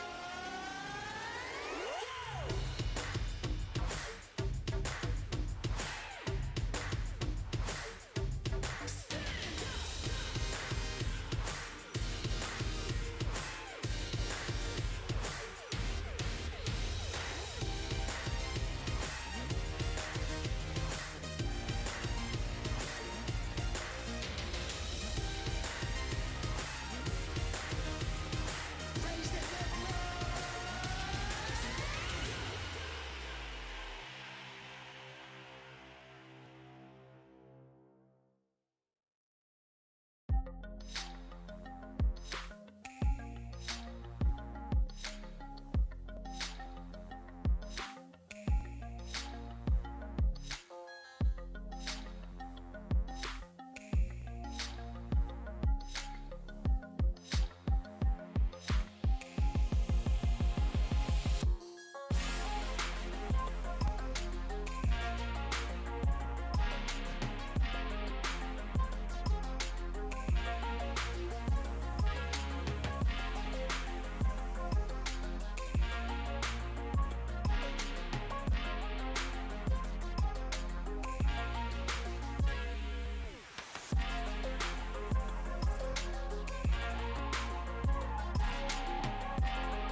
Am I wasting time? 'Cause I'm already gone. So long, can you stay the night? 'Cause you're the thing I want. I know you're feeling different when you're stressed out, but even with no makeup you still stand out. 'Cause no one makes me feel the way you do now, like you do now. The way that you move your body, you make it look like a hobby. Every time that you touch me, it's electricity. Things we discovered underneath last night's covers. Everything came so easy. It's electricity.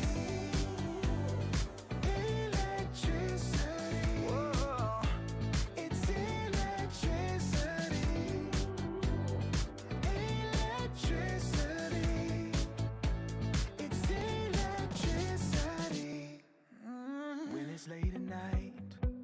I feel you on my skin, my skin. You're all that's on my mind. It's finally sinking in. Welcome back, you beautiful human beings. We're here for the ESL Kuala Lumpur MENA Qualifier. We're in the upper bracket as well here, Matt, as well. It is only round one, and we are getting ourselves into the better half of this best-of-3 series between the Winter Bears and the Wolfer fans. Danog, Wolfer fans, they need to draft better. That's a TLDR from game number 1. What are we thinking? Is there any extra bans, any other heroes that you want to try and see them maybe remove or try and have a different opinion on going into this game number 2? I'm fine for them to... I mean, Batrider was picked pretty late into the draft, right? Yeah, I'm still fine to get rid of it. I think most of the time that a Mikey team picks it, he's going to be the one playing it, but it's the one hero out of all of those. You could probably say Centaur can be played as a support these days, but it's not really where you get the most value. Batrider is legitimately flexible across 3, maybe 4 different roles. Yeah, that's true. I think that's probably like a pretty big boon for the side of Winter Bears as well. I do like that Grimstroke opening ban. I think the Grimstroke kind of enabled quite a lot of the stuff, but it seems like Winter Bear, they are more than ready for any of these drafts so far with how fast they've been, and even in game number 1 they were extremely fast as well, right? So Dream Protector once again here for the Wolfer fans. Maybe a few more of these heroes try and push down these towers a little bit earlier on for Winter Bears, question mark? Maybe? Yeah, possibly, but I don't think you really need that against a Treant, right? You got to make sure that you're not in this sort of situation where you just like can't push at all, and that's, you know, always very dangerous because the map doesn't open up too much for you. But you know what? If it worked first time, it'll work again. Kachal, which by the way I did just look up, and it does mean bald in Persian. So Yes, amazing. Yeah, I think it'll work again just fine for them. I mean, the big thing for Wolfer fans is they can't be given up, not first blood, but a kill in the lane as a Treant Protector, right? That is just something that is pretty unforgivable. Yeah, especially now playing into probably a Muerta 4, I'd imagine. Yeah, this is what Merlin's going to pick up. It's going to be a lot more kill-centric lane than what a Shadow Demon was in the previous, so you do have to be quite mindful of that for the Wolfer fans, and the question is now, what do they try and want to pair this with? Do they want to try and get themselves, you know, a mid laner that can set a little bit of tempo? This is where they picked the Keeper of the Light last time, which is where they got quite heavily punished. So it's a question of, do you try and go down the route of trying to have some more of these heroes that can have a strong lane, and then try and have a good hero in response to the Centaur Warrunner? But it is going to be my second favorite hero in the Underlord and the Vengeful Spirit. It's just slow again, man. Like, that's my big issue with them. Like, I wouldn't have hated the Keeper of the Light as long as it... Because Keeper and Treant, if they're both supports, do very different things, you know? One, like, pushes the lane, one's much more burst damage oriented, one enables someone else, whereas Treant, he's kind of stagnant, right? Really strong in the lane, protects towers, takes up a side of the map, yada, yada, yada. So, I wouldn't have hated that. This... It's a lot of damage mitigation that they've got on Wolfer fans, at least, right? You've got the Atrophy Aura, you've got the Wave of Terror, you've got the Living Armor as well. So they've got a lot of that in their arsenal, but I just don't see too much going back the other way, which is my main area of concern right now. Maybe they're just hoping that they're not going to pick any more of these heroes that can, like, go on the back lines, and maybe they can get away with, like, a really greedy mid laner, like... I don't want to say a Zeus, but, you know, something along those lines that's just able to sit back and just do an insane amount of damage if left unchecked. Yeah, and I think that was kind of the issue we saw in Game Number 1 as well, right? Is like they just really didn't have that much damage going outwards for the Wolfer fans. Yeah, they might have been able to get tanky and what have you, but they need to kind of have that little bit of extra go forward for them to actually be able to win a lot of these fights. So they need some initiation too. I mean, they've taken away the Batrider, so Mikey's not going to be playing that at least. But that was another issue, right? Damage, sure, but I really don't feel like for the last 15 minutes of that Game 1. Did we even, like, see a true fight that Wolfer fans had? Like, they just never took a fight on their terms, which is something that I'm a little concerned about.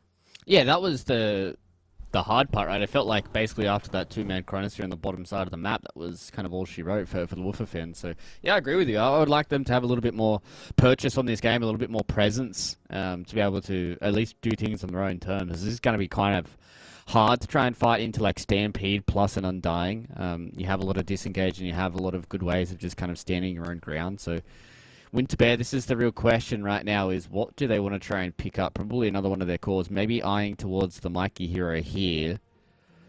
What are you thinking? A Spirit hero? Love it.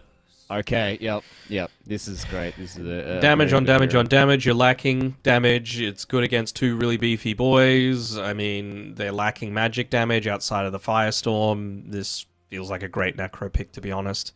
What are you supposed to pick into this? It needs to be like a Nullifier builder. You can't pick Shadow Demon anymore.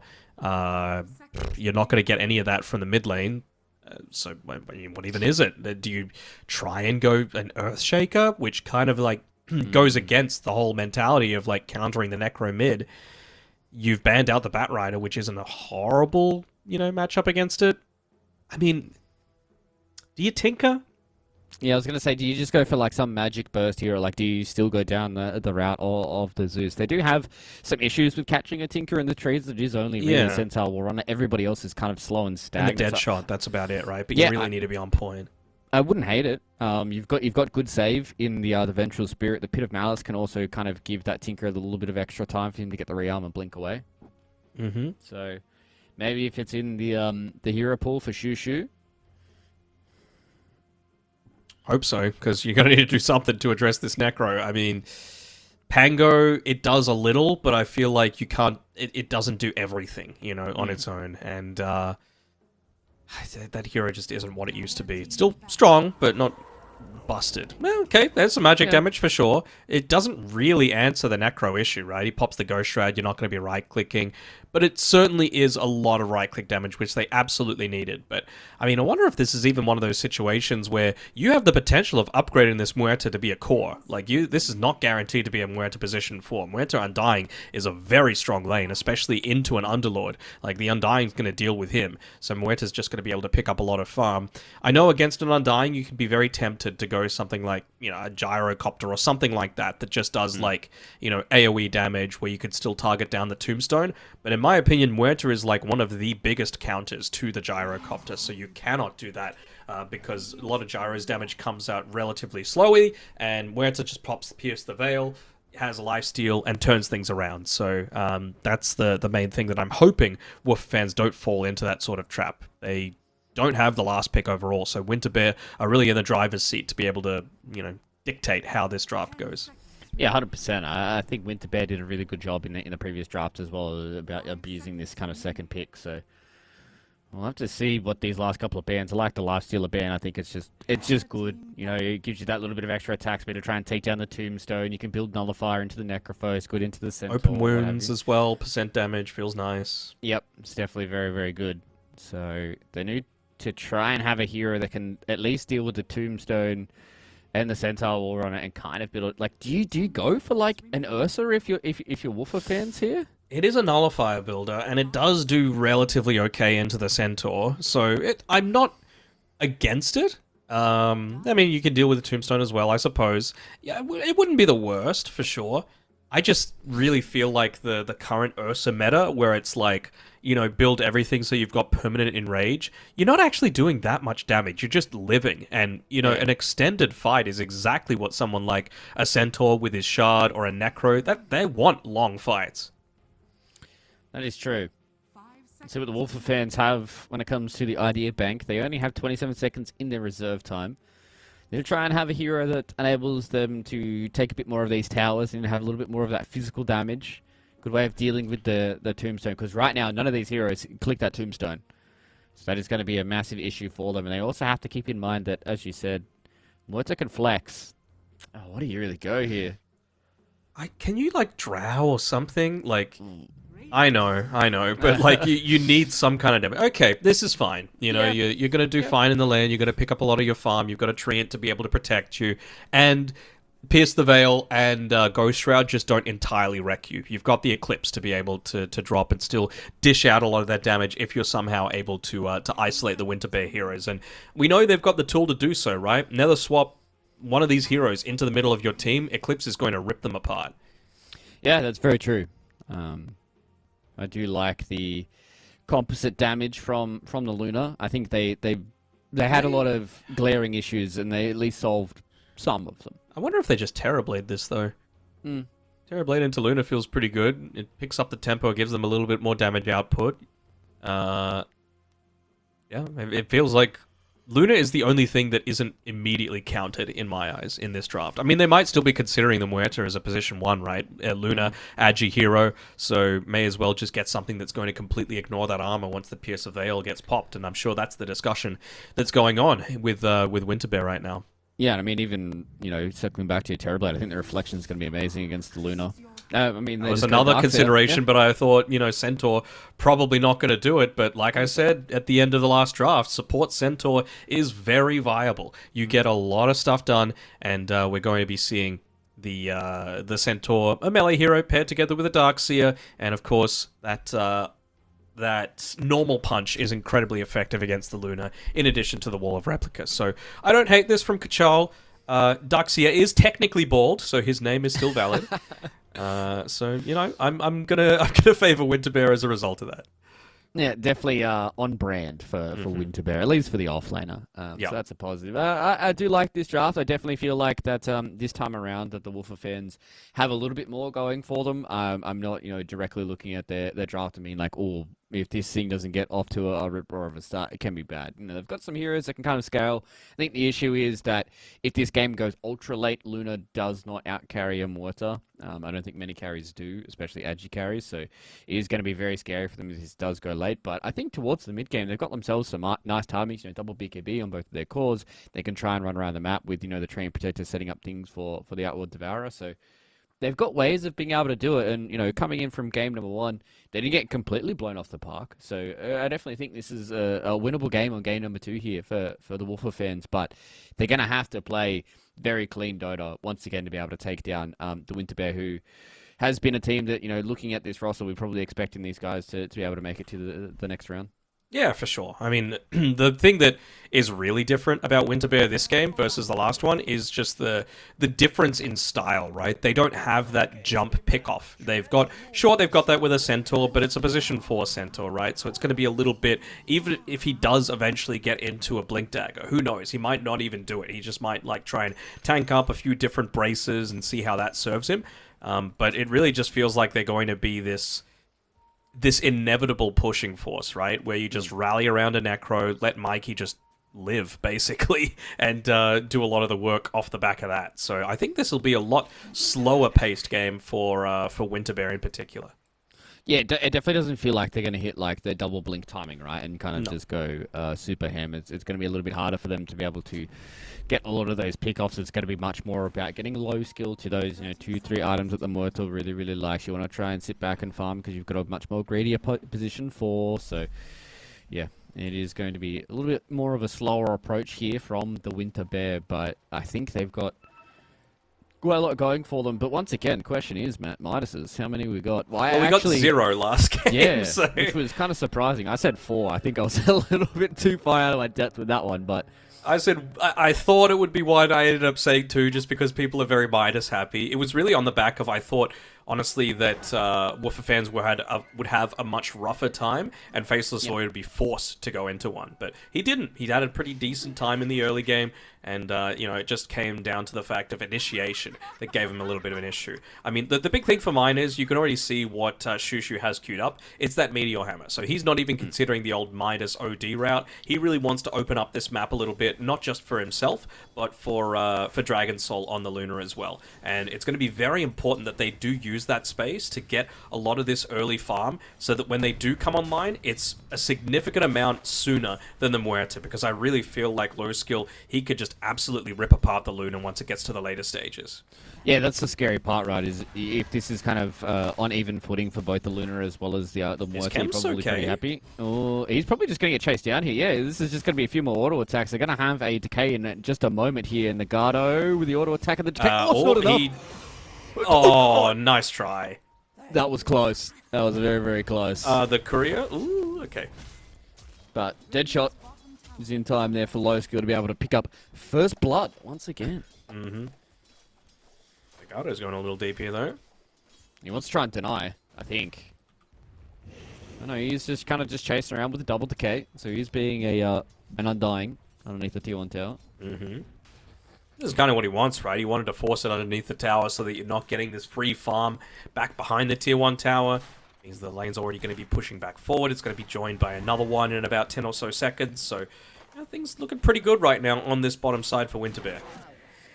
Yeah, you can also see Low Skill's done a really good job of being able to pull it behind the tier 1 tower himself as well. So they're going to have another creep wave that's going to join here. This is some great creep management coming in here from the side of Winterbear. Let's have a quick check-in with the middle lane. This is going to be a lane that, if you're Mikey, you're going to very much want to just kind of sit here and farm, right? Like, you're not going to be able to pressure out the OD all too much. And if Shushu does get an early Meteor Hammer, then potentially that could be where the kills can come up for the side of Wolf of Fans.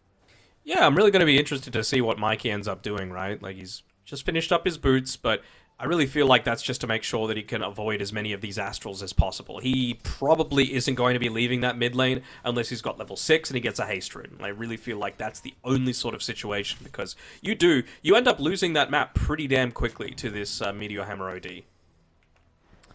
And they're doing a really, really good job so far. And speaking of good jobs, bottom side, Low Skill. That was a beautiful Remnants in towards the Deadshot as well. Gets a lot of damage on this low HP Kemps. He's going to try and that kill is not your tower. tower. He does.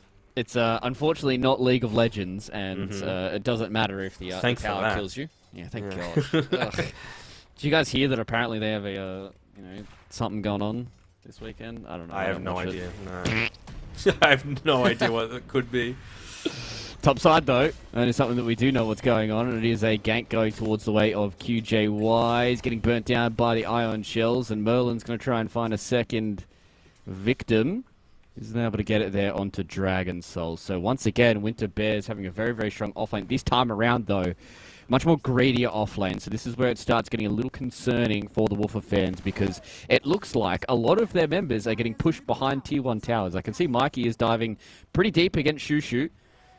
And that's what Necro's capable of, right? Like, it doesn't really care about having all of that mana stolen. It just really fills up his mana pool that much quicker when he ends up getting a lot of these last hits, right? From the Heartstopper Aurora, from the passive. All those creeps are just going to keep him nice and healthy. Yeah, and you can just see that Shushu not being able to get the procs on the Essence Aura means, or Essence Flux, as it's called now. Of course. He doesn't have the mana back, so it is very hard for him to continue this ban. QJY, though, has found out some of these stacks. That was something that was big in game number 1, was a lot of these stacks. So Merlin's going to keep these auto attacks going. There is a water rune in the river, so QJY is going to be happy with that. Hoofstomp goes in, Merlin steals it, double edge in his face. Does have another blood grenade for QJY, so they're just going to leave that one be. There's a lot of action happening across all of these different lanes here, man. I don't know how good buddy Dougie's going to have to try and figure this one out. Shot. Oh, once again, Blade Moose unfortunately stuck between a rock and a hard place, and that hard place was some zombies. And the Gardo gets the extra kill. The zombies. Unfortunately, Matt, this has started much worse for Wolf of Fans than what game number 1 did. Yeah, that is unfortunate. I kind of wasn't expecting it to happen, particularly top. Like, again, it's dual melee lane. Like, this is where a Treant Protector really shines. I know it is against a Darkseer, which makes things a little bit more challenging, but I really feel like they should have been able to get a whole lot more done, but it just goes to show the strength and the versatility, or maybe. Yeah, there we go. That's what can happen. So I was about to say, Centaur, level 3, he's already got more than 1,000 HP. That's kind of ridiculous. But still very vulnerable if you do catch him right next to the tier 1 tower, especially with no armor being picked up this early on. That Wave of Terror just means that he gets shredded.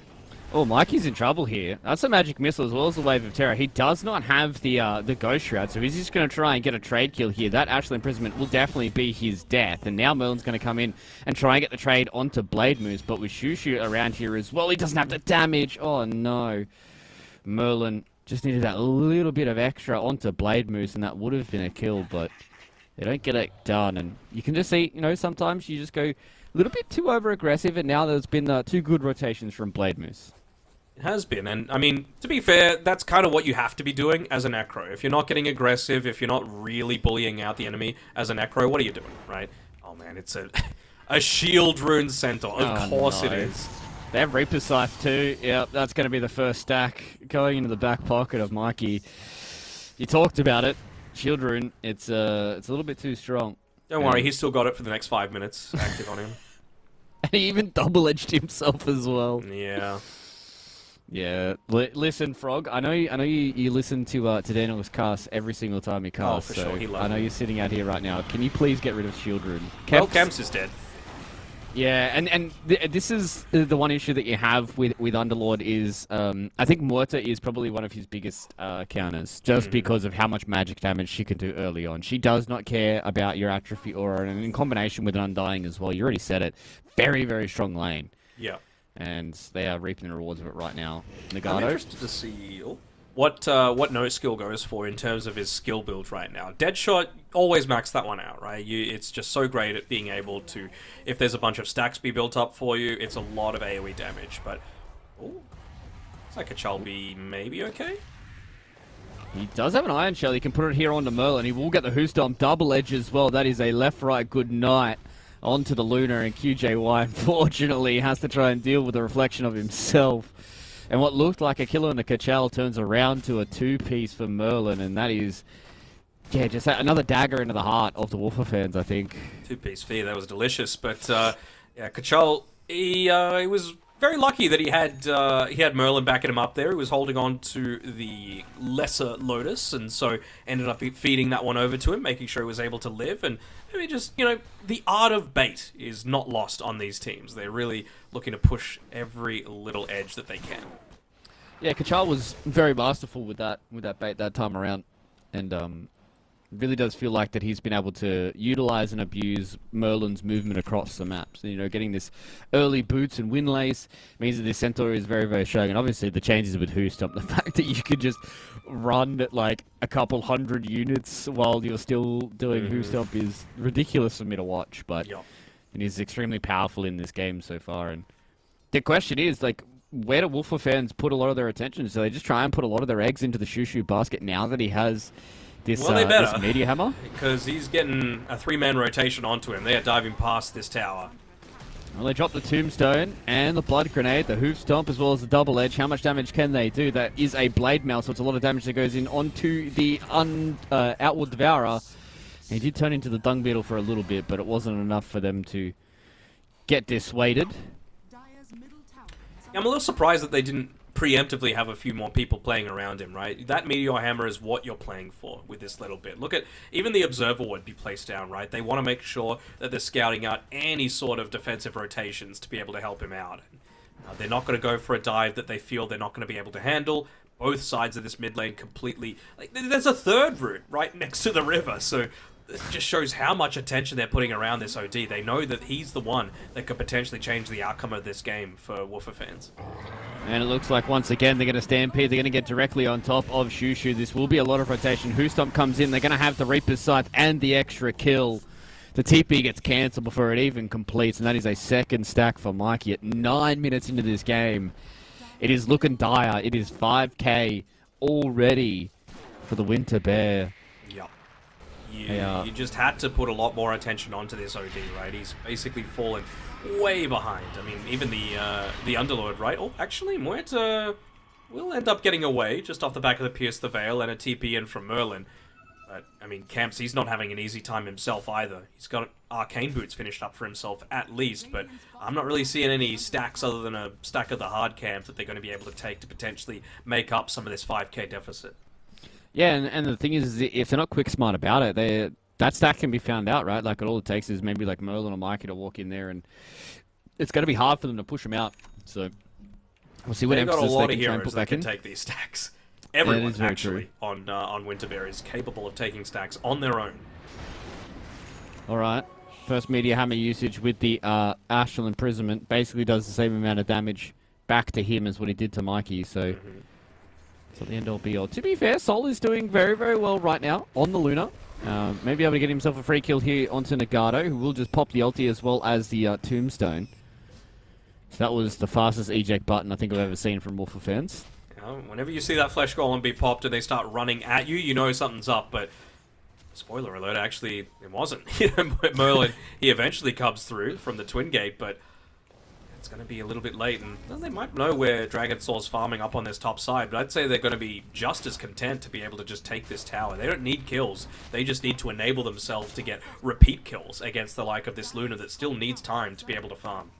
Yeah, that's the thing, right? I feel like Luna is kind of their one shining light, and QJY, unfortunately for him, he's just going to have 3 heroes run at him. He's going to dive behind his tier 1 tower once again. Mikey didn't get the Reaper Scythe off that time around, but, you know, as you said, the Luna is kind of the one hero they need to put a lot more pressure on. She's just constantly sitting back and farming. Got a lot of farm in that top wave. Is now just sitting back into the jungle. Yeah. They know that she's not here. They think that she's going further towards the right-hand side. Just having a watch towards that mid lane, seeing when the Observer Ward is going to catch the Luna. I think it might have got a very brief glimpse, and yeah, they instantly ping exactly where Dragon Soul is, so that's the one that they're looking to prioritize right now. And they know that with the Meteor Hammer on the OD, they don't care. Like, if he's sitting back, he's not farming at the same speed as what our team is. Yeah, they got a good little glimpse of the Luna. Now they're going to run into Blade Moose, who will get stampeded upon.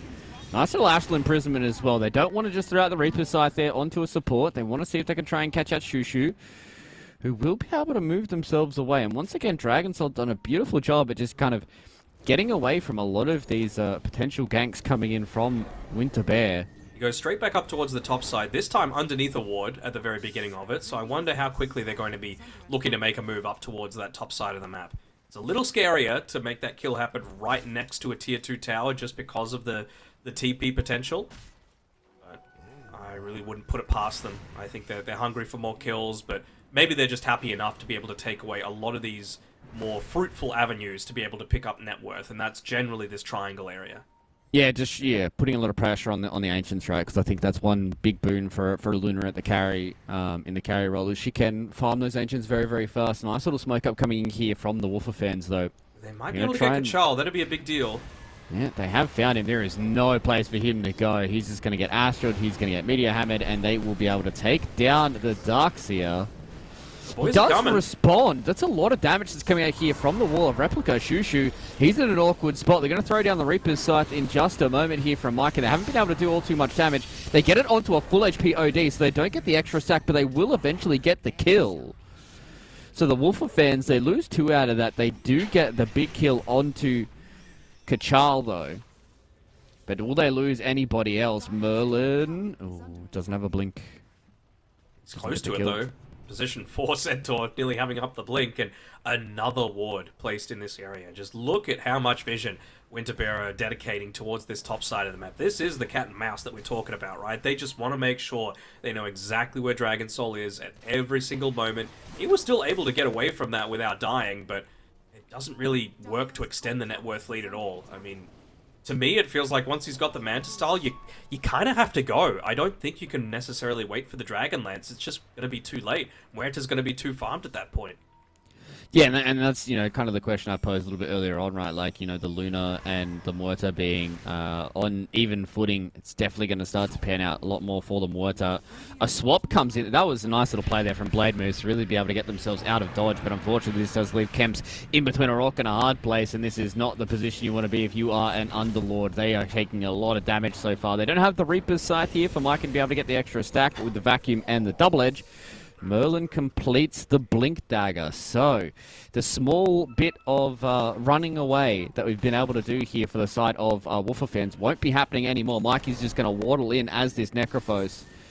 Again, doesn't really have the Reaper's Scythe just yet. Another 15 seconds, so they want to try and catch out Shushu here. Merlin really wants his crew to pick up the pace so he can get this Blink Dagger and catch out the OD. They won't be able to do it because Blade Moose will be a thorn in their side, and Merlin once again just trying to look for it. Can they hit the hoof stomp? They've got Stampede in 48 seconds, so that's not going to be the next thing they're going to look for. And this has been a chase throughout the entirety of the map of Dota 2. So if you guys have ever wanted to see what the bright shores of the top lane look like, Blade Moose will be able to give it to you. They Reaper him as well. That's just hatred. Oh, that's funny. That's funny. That was a Benny Hill music right there. That's what that was. So no Reapers. Pierce the Veil. 40-second cooldown. No Stampede for a little bit. No Wall of Replica. I really feel like now's the time that you've got to make something happen if you're Woofer fans, right? You've got the Manta style.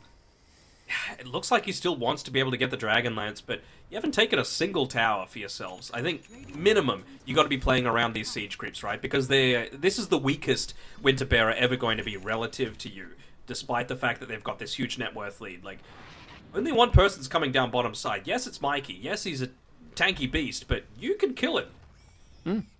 Got a lot of magic damage to be able to put the pressure on, and seems like so far the Wolfer fans are more than happy to just sit back and farm. And you know, if they are waiting for the Dragonlance as well, then you kind of get into this one more item syndrome, right? Kemps, unfortunately, he's the one that's been found out. This is where a lot of the Winter Bears are really just starting to convene onto his area. Blink Hoofstomp gets on top of the Underlord. He does have the Hood of Defiance at least, or it is a full completed pipe, so he at least mitigates a little bit of this damage.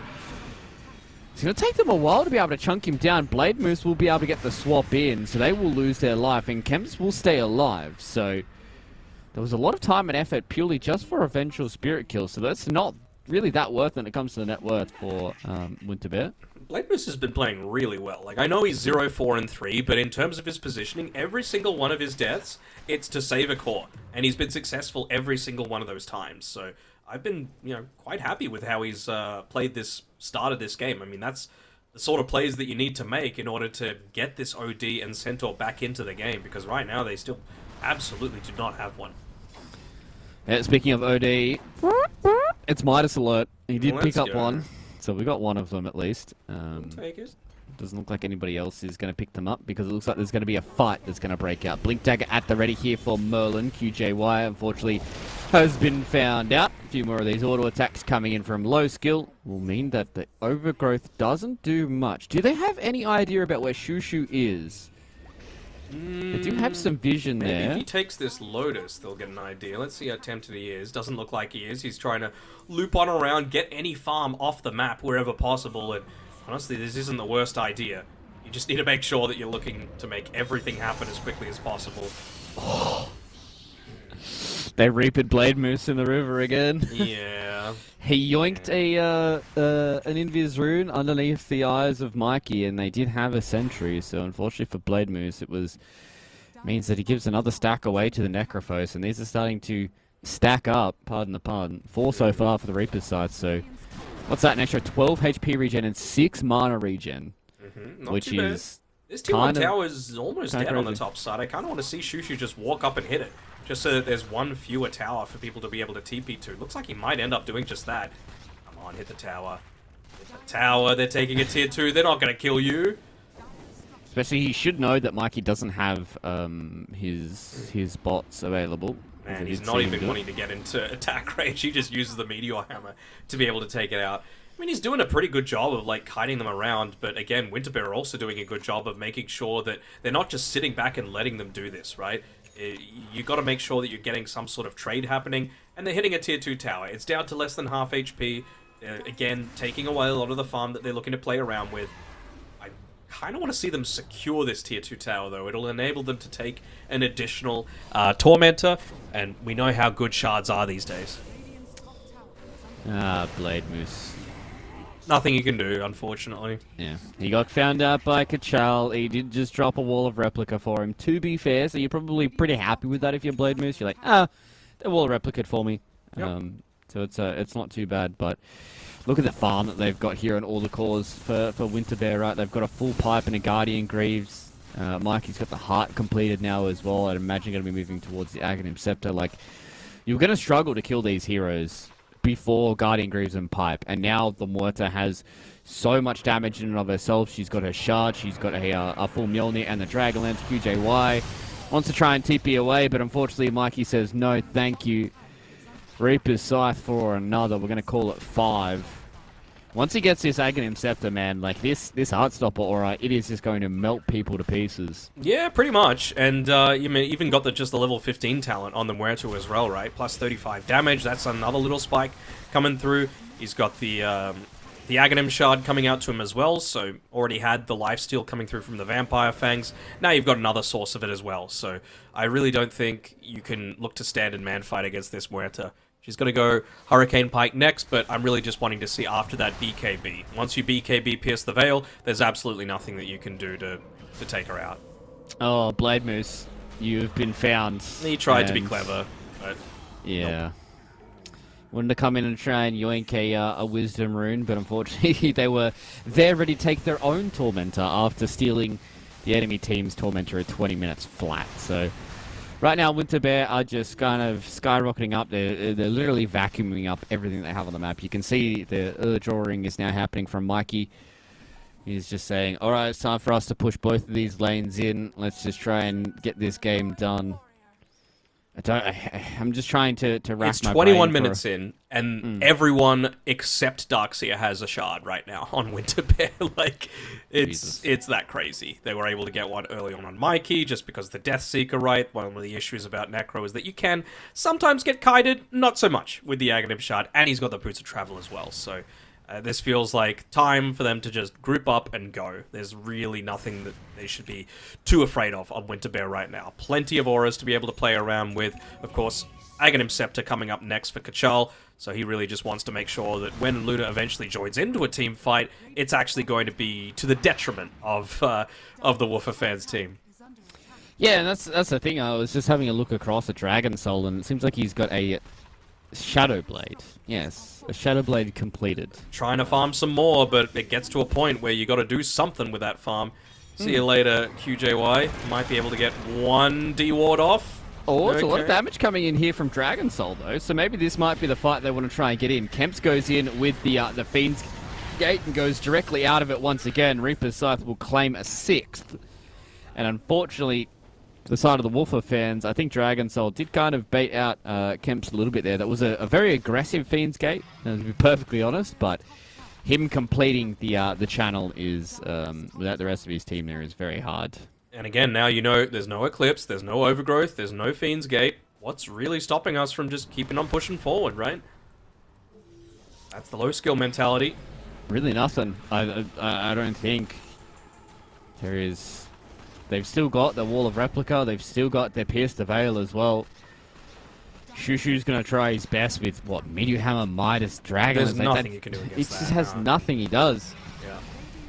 And it's only going to get worse, right? Okay, they were able to get the Courier for low skill. That's a pretty big deal. He's not going to have the Hurricane Pike.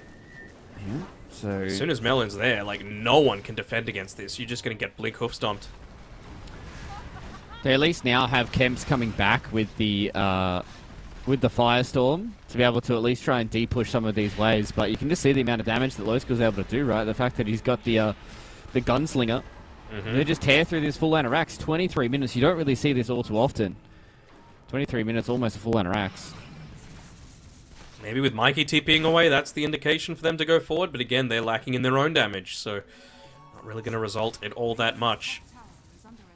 Maybe Soul can try and make a little bit of a backstab here with the Shadow Blade, but it seems like he's much more preoccupied with just kind of hitting creeps. Low skill is potentially separated. No, it seems like they got cold feet. Hoofstomp goes forward. They have found out Shushu. Takes a lot of damage. The Fear goes directly back into the Phantoms once again, and that is going to be a lot of damage. Mikey wants to throw the Reaper's Scythe, but it's on cooldown for another second. That means that Shushu can just walk away, but they have got the vacuum back here on the QJY. They've caught out the Treant Protector. He did pump fake the root, but it was not going to be enough for them. Blade Moose once again saving the life of one of his cores, but right now it is just Winter Bear just having whatever they would like out of this map, and they are just walking onto the higher ground and just kind of taunting the Woofer fans, saying, what are you guys going to do about it? And the one they want out of the map is the Treant Protector. He's dead. He's out of the map for another 10 seconds. It was a full 30, and that's why they've gotten so aggressive pushing onto the high ground. The only reason they didn't take the melee racks up top was because the Treant was up there with the living armor previously. So whichever building he ends up putting this living armor onto, they're just going to hit the other one. They might be forced to come back though. BKB is up on Dragon Salt. All right, this looks like it is go time. They do have the overgrowth coming in as well. Massive Free waves vacuum here, though. all into everybody. And how much damage do they have? It doesn't look like they have enough. The Woofer fans are going to have to fall back, especially now with the Reaper Scythe going down there onto the tree and protector. Blade Moose is able to at least get away from Merlin's soul, though. He's copying a lot of damage from his own illusion. And the Winter Bears, they hold strong after their own nice little bit of team fighting. And again, we see the reason why you pick Darkseer against the likes of a Luna, right? As soon as you take out one of those high ground towers, you just get that Lunar Illusion, and it just bounces those glaives around, disables any sort of blinks or engagement potential that you have. And now the question is, what do they really have left here for the Woofer fans? They don't They have are anything. kind of getting ran at. There's at least no Reaper Scythe for Shushu to have to try and deal with, but they will lose a second lane of Rax here, and Winter Bear, they are well within pole position. They've been in, I think, pole position for the entirety of this game. They are trying to make something happen here against Mikey, but look at how much HP he has. So. He's even got a Gossamer Cape as well, so a lot of these right clicks coming through, he's just going to dodge them. And he's got a full Guardian Greaves and a pipe behind him. There's a Undying with Soul Rip. Grab Ally. Tombstone. Yeah, they've got Grab Ally as well, so it is all too hard for them to burst down this Necro. Speak of, they're going to use it aggressively this time around, and they want to try and go in. Mikey's gone directly into the base of I think he wants to dive the fans. fountain. I legitimately do. Maybe he's getting told by his team not to do it, but, I mean, with no Eclipse, how are you going to die? Maybe he's just uncertain as to whether it's up or not, because it's up in another 10 seconds. He does have the Aghanim Scepter as well, right? So it's just a lot of damage as he's able to constantly just chip away. Low skill still is holding on to this Pierce the Veil. Mikey goes directly in front of everybody here for Woofer fans, especially with the Tombstone as well. Vacuum wall, huge on the 4 again. Everybody's slowed up. Too much damage comes in, and it is Soul standing tall with the BKB, but has to run away. There's too much damage. The overgrowth is too late, and it feels like there's too many twos for the Woofer fans to deal with, because that is a 2-0 for the side of the Winter Bears, and they will move forward in this bracket. Matt, if I am a smart little man, I'm going to look at the bracket quickly for myself. Falcons. They get themselves a Falcons date. Okay.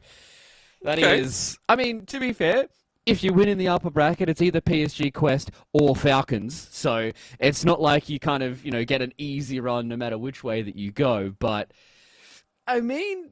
I wonder what you would prefer, right? Like, which would you prefer? The known quantity in Quest, or Falcons, which could be anything? Like, this really does feel kind of like a super team right now. I would already put them, like, maybe top 4 in the world, without even seeing them play a game. But then again, we've seen plenty of super teams that just crash and burn as well and actually don't do anything. So we'll have to wait and see. You got to say Gaiman, Liquid, Spirit, they're up there. But it's certainly this Falcons roster that we're going to see tomorrow will put a few teams to shame, I think.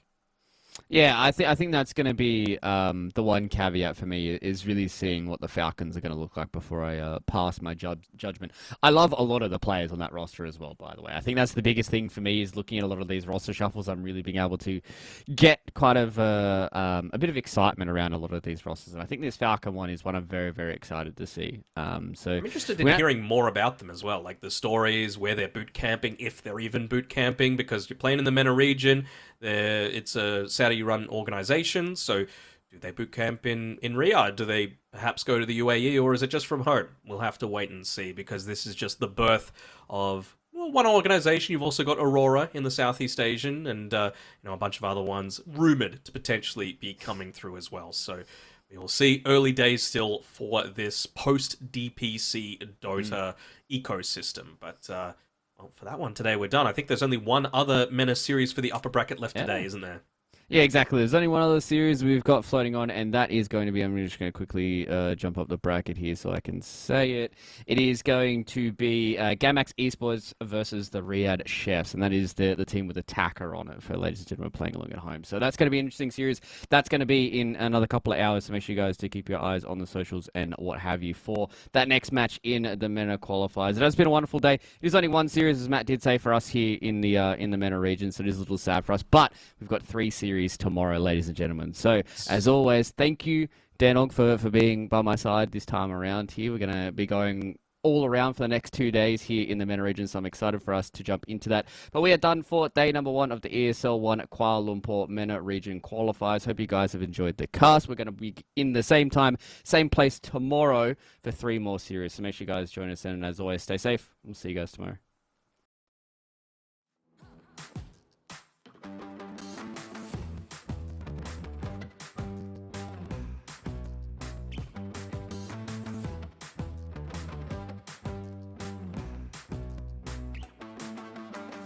Let's go, get the party started. You know how to get it going. I'm so fired up, I'm ready to go. The music's moving my soul, I'm busy going.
'cause I'm already gone. So long, can you stay the night? 'Cause you're the thing I want. I know you're feeling different when you're stressed out, but